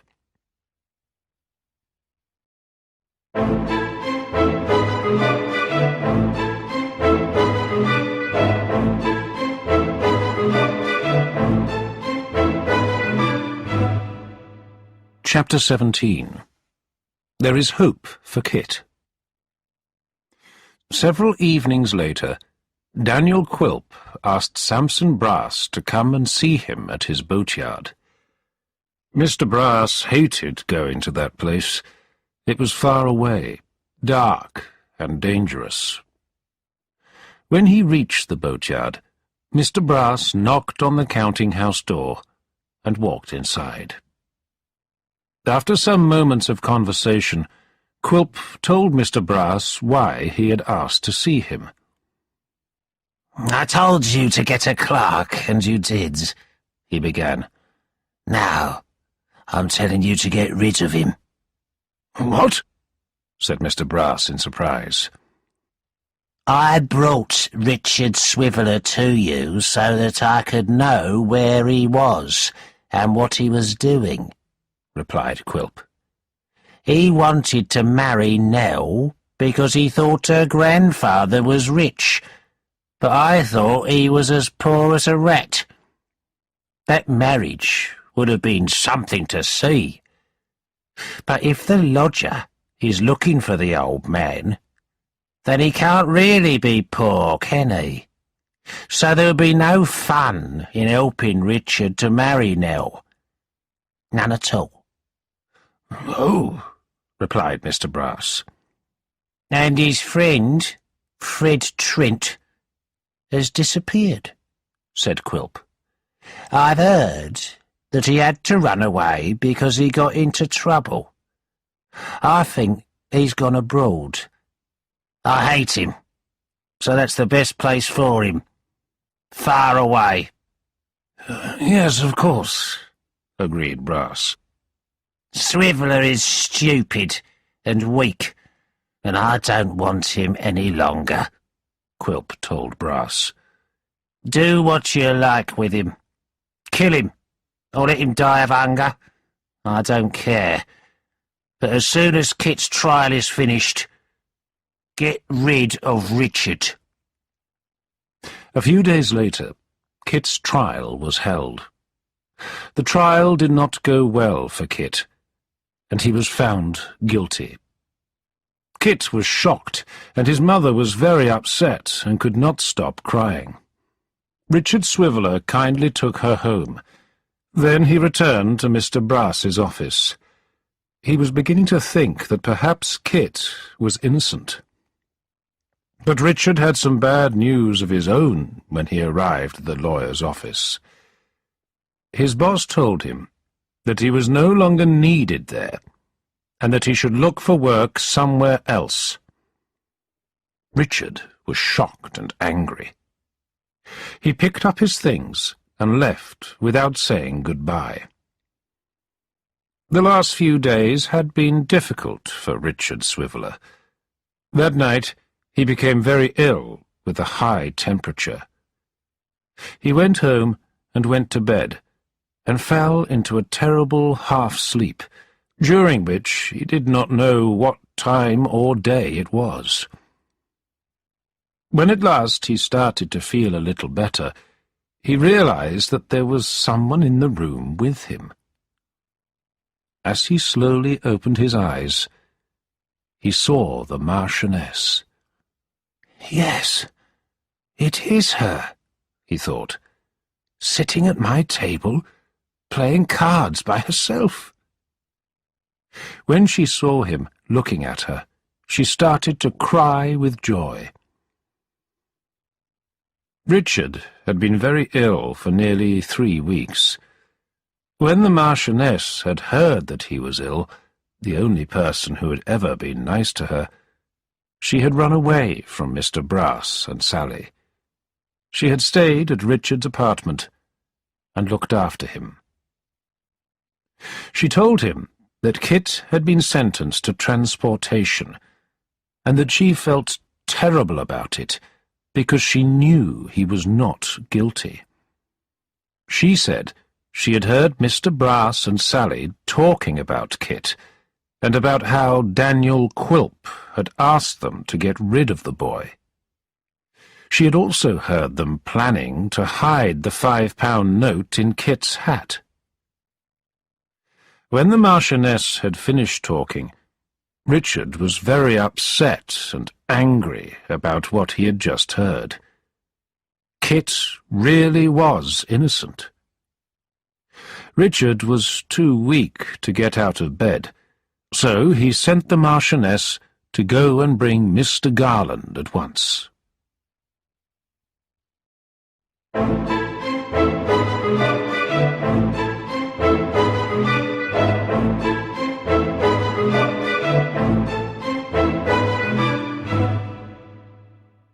Chapter 18.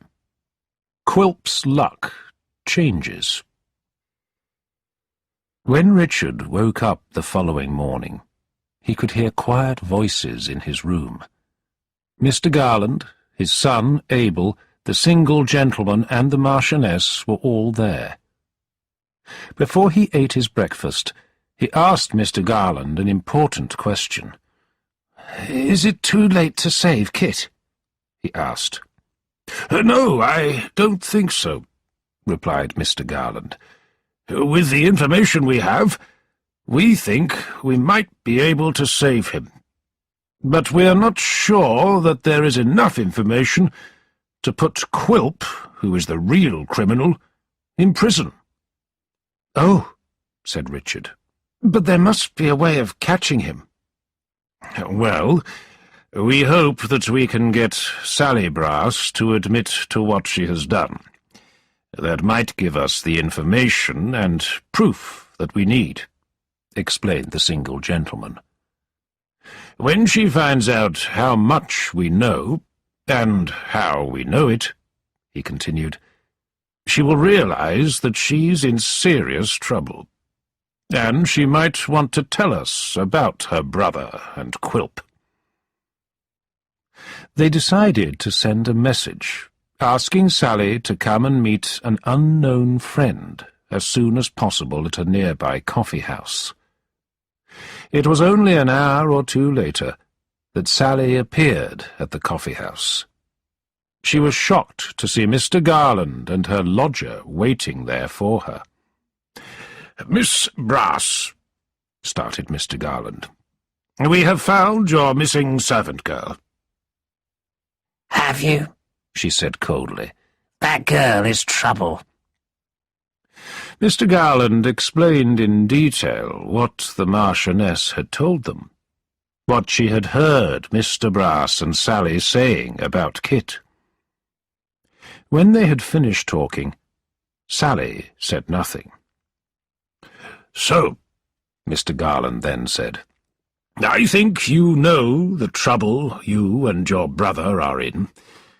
But Quilp is a much more serious criminal than either of you. If you help us to catch him, it will make your crime look smaller."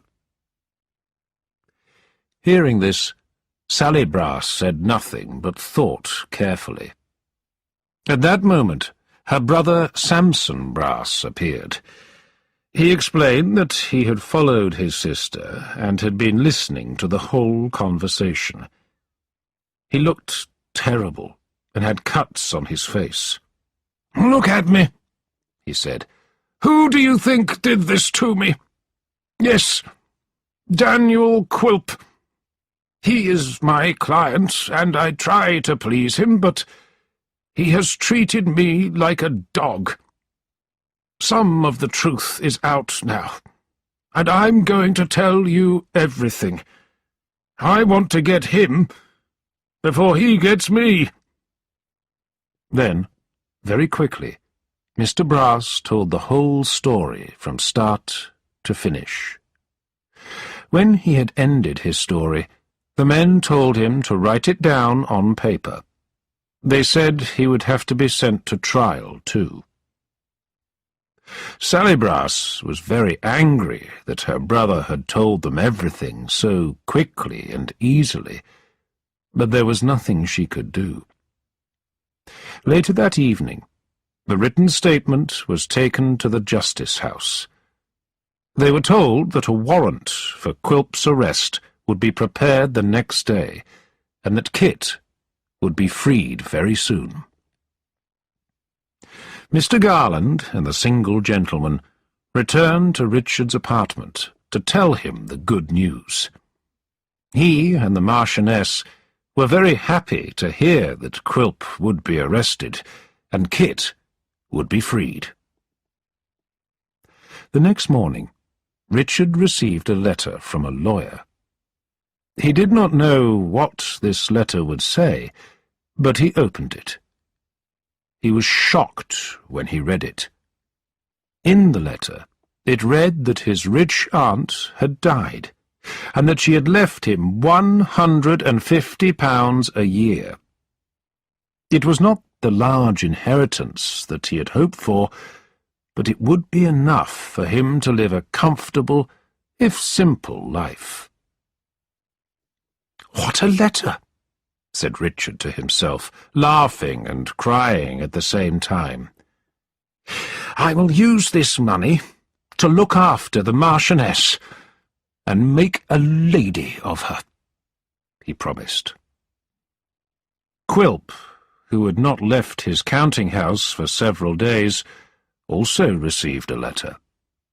When he opened it, he saw that the letter was from Sally Brass. This is what the letter said. "Samson has told several people exactly what has happened. They know everything. Some strangers are coming to catch you. You must run away quickly. I have disappeared, and you should too."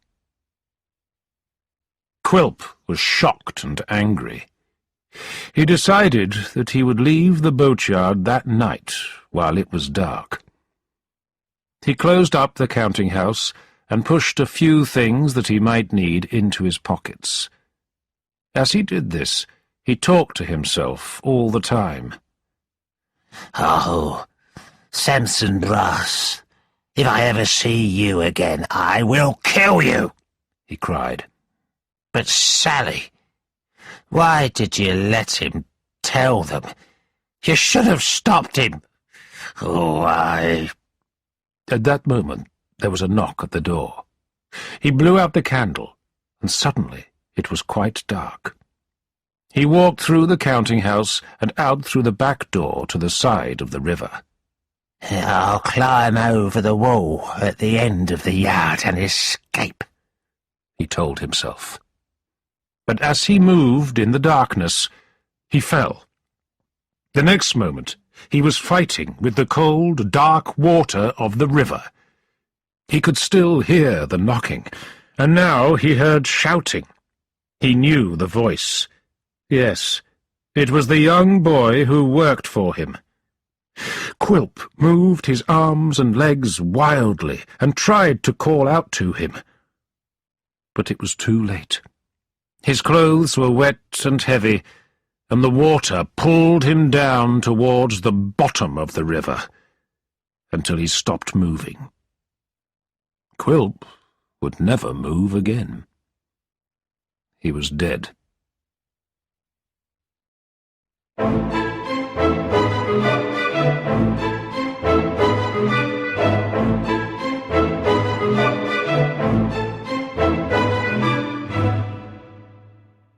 Chapter 19.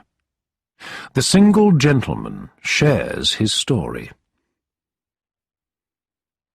Kit was now happier than he had ever been. He had heard the news about Mr. Brass and Sally, and had been told that he was now a free man.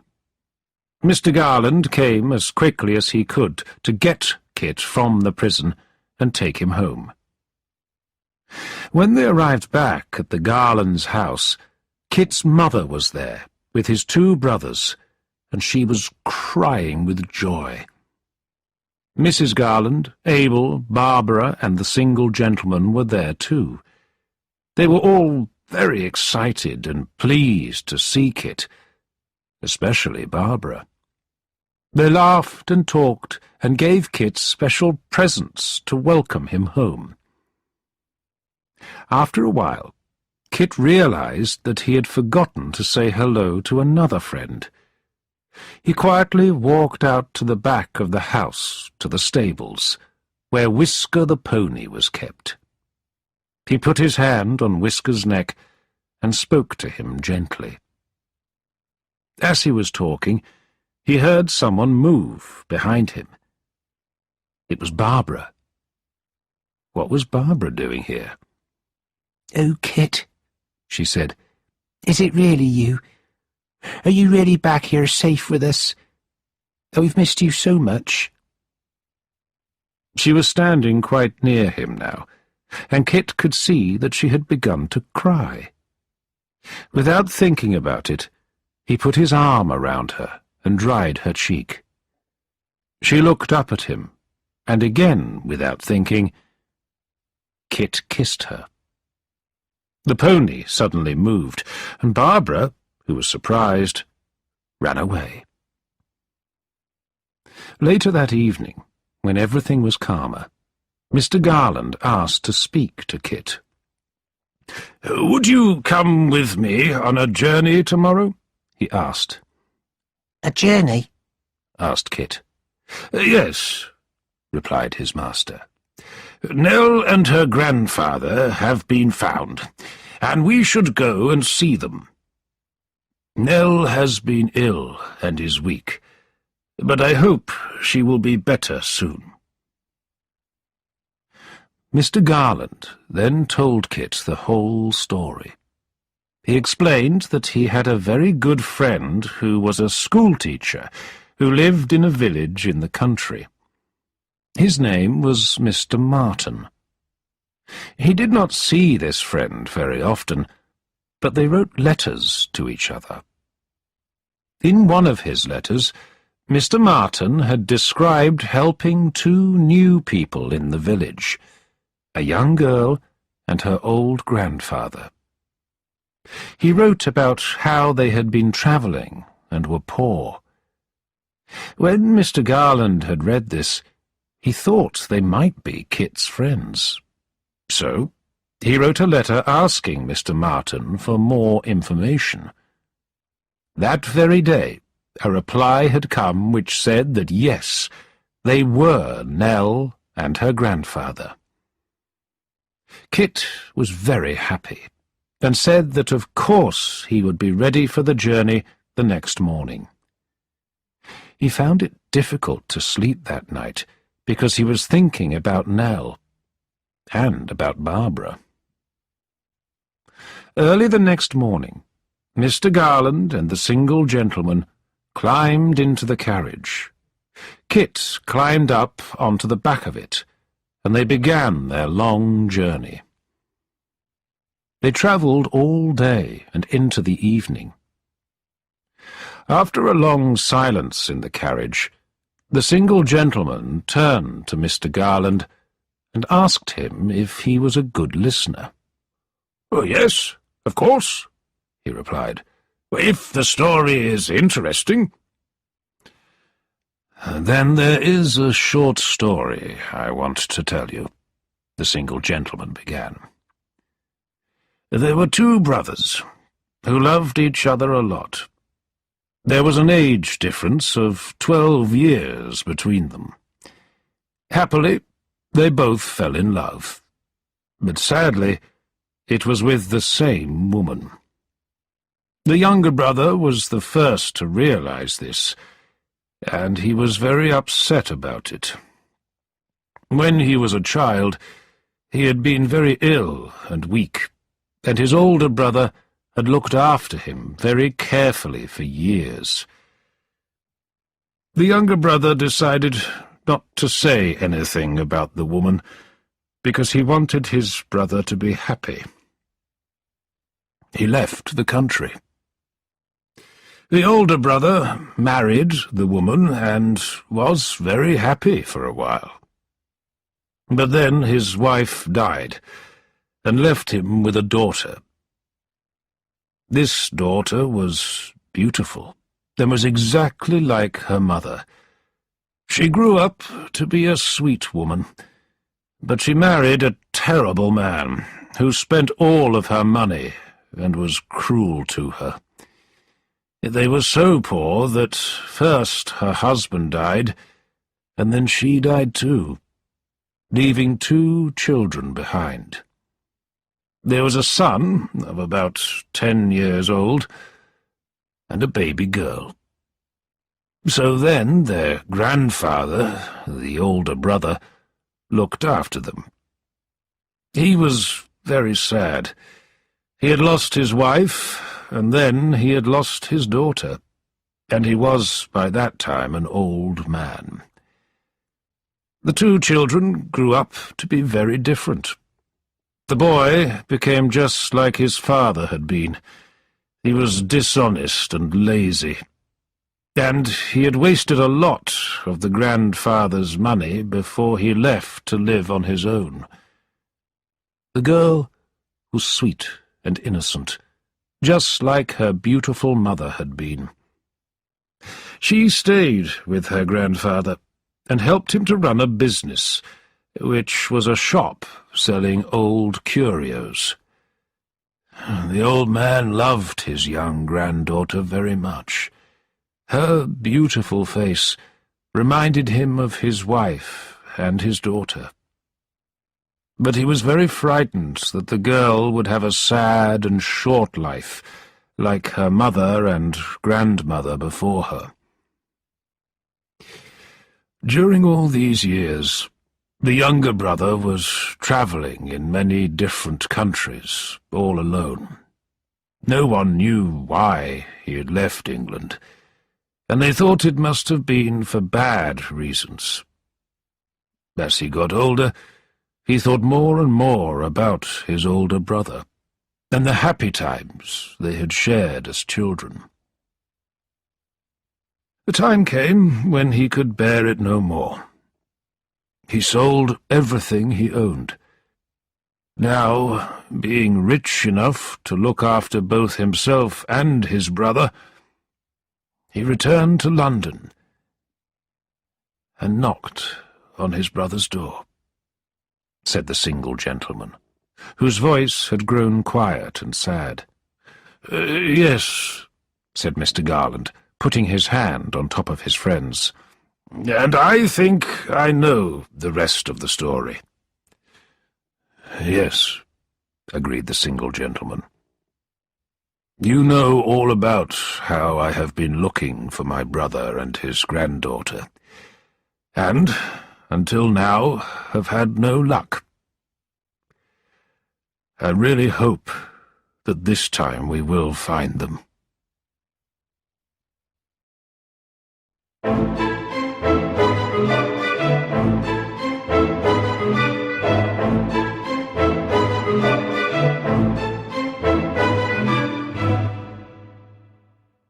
Chapter 20. Nell and her grandfather are found.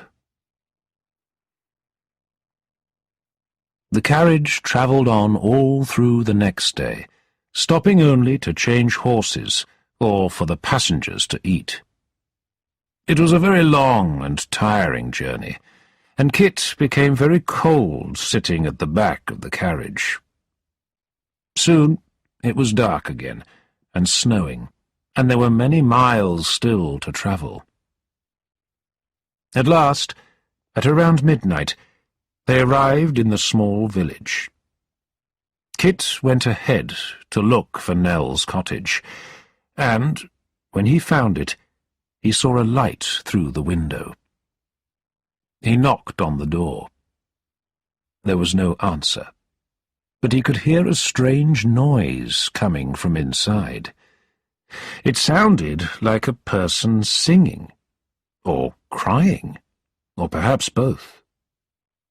He felt cold and worried. He pushed open the door and went inside. There was a weak fire burning in the room, and in front of it there was a person sitting in a chair. It was an old man who was crying and talking to himself. He looked up, and then Kit knew who it was. It was his old master from the old curiosity shop. "Master!" cried Kit, and he ran to him. "Another ghost," said the old man. "I'm not a ghost. I'm Kit, your old servant. Don't you remember?" asked Kit. "Where is Nell? Oh, please tell me where Nell is." "There have been lots of ghosts this evening, and they have all wanted to know where she is," the old man replied. "She's in the next room, sleeping." "Oh, thank goodness," cried Kit. "But she has been asleep for such a long time," said the old man weakly. "Why do you lie there, Nell? Your friends come to the door asking, 'Where is the sweet girl?' and they start crying. She is so tired that she doesn't move at all when she is sleeping. She needs to rest. Then she will get better. Yes, she will get better. Kit could not speak. He had begun to cry. A few moments passed, and then the door opened, and in walked Mr. Garland, the single gentleman, and Mr. Martin. They saw how upset the old man was, and heard from Kit what he had said about his granddaughter. The single gentleman, the old man's younger brother, walked slowly to him and began to speak. "I know that you are tired and very upset about little Nell, and I know that you must still be sad about the death of her mother and grandmother. You loved them all. But do you remember another person who you once loved? Your brother? You used to look after him, and you shared a happy childhood together. But then he left home to travel the world. Imagine if that brother returned now, to look after you, just as you had looked after him before." He stopped for a moment, before saying gently, "Do you recognize me, good brother?" The old grandfather looked at all the people in the room, and began to move slowly towards the room where Nell lay. As he moved, he spoke. "You are trying to make me forget her. You will never do that. She is the only friend or relative I have. She is everything to me," he said, as he walked into her room, gently calling her name.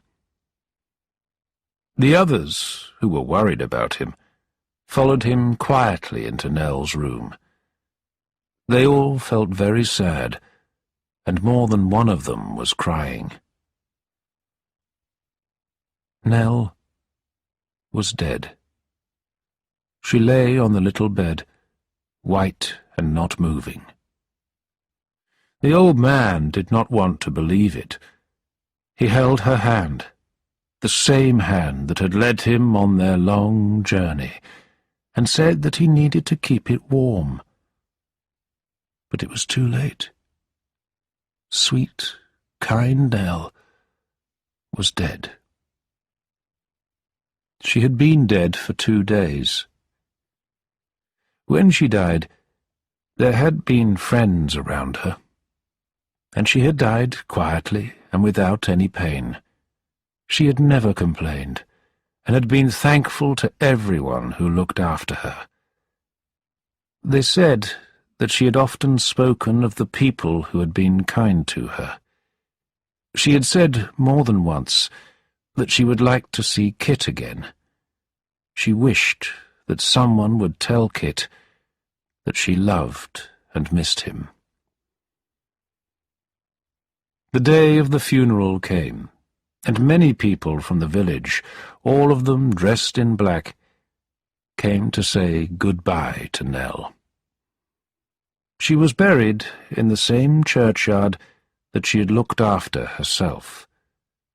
Just as she had planted flowers on the graves of children there, her friends did the same for her grave.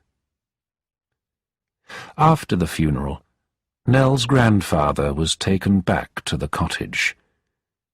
He went into Nell's room to look for her, but of course she was gone, and he was very upset. He then went to Mr. Martin, the schoolteacher's house, to look for her there. He could not, would not believe that she had died. The days passed, and he spent every day sitting by her grave, waiting for her return. His friends and his brother tried everything they could to make him understand that she had gone. Sadly, several weeks later, on a sunny spring day, they found him lying dead on her grave. He was buried next to her. And so, at last, Nell and her grandfather were together again, just as he had wanted.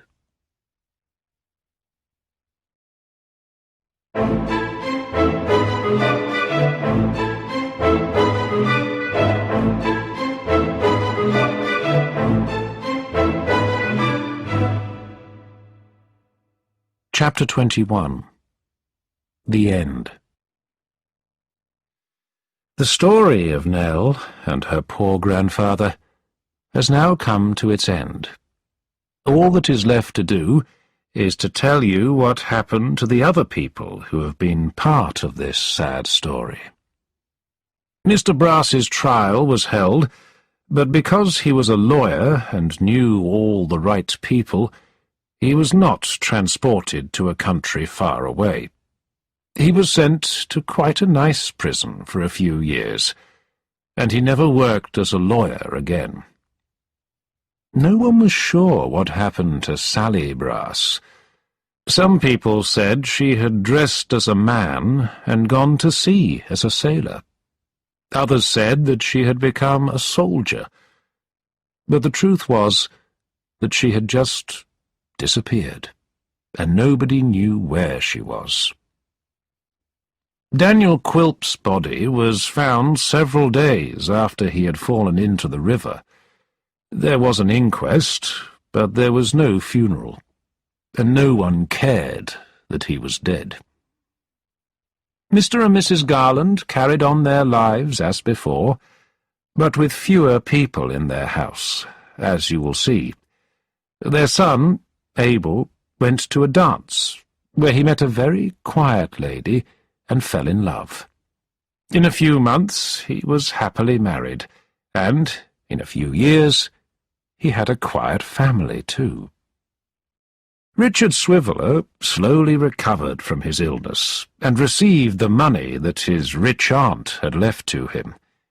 He was a changed man. As he had promised, he used the money to look after the Marchioness. He bought her some wonderful new clothes, and paid for her to go to school. She was very clever, and became an excellent student. The younger brother, or single gentleman as we knew him, was full of sadness at what had happened. He set out on a long journey, the same journey that Nell and his older brother had followed after they had left London. He took the time to find and thank every person who had helped them on their way. And what about Kit? Kit's story had been heard by a lot of people. At first, he had no plan to leave Mr. and Mrs. Garland, but a stranger offered him an excellent job, and everyone agreed that he should take it. Did Kit live as a single man for all his days, or did he get married? Of course he got married, and of course it was Barbara that became his wife. They were happy together, and had 2 children. As Kit's children grew up, he would often tell them the story of little Nell. He told them how good and sweet and kind she had been. He sometimes took them to the street where she had lived. But it had changed a lot, and looked very different. A new, wide road was in its place. The old curiosity shop was no longer there. It had been pulled down a long time ago. At first, he would show them the exact spot where the shop had stood. But soon he became unsure, and could not find the place where it had been. So much had changed, and his memory was not what it had been. These are the changes that can happen over a few years. Things pass away and are forgotten, just like a story that has been told.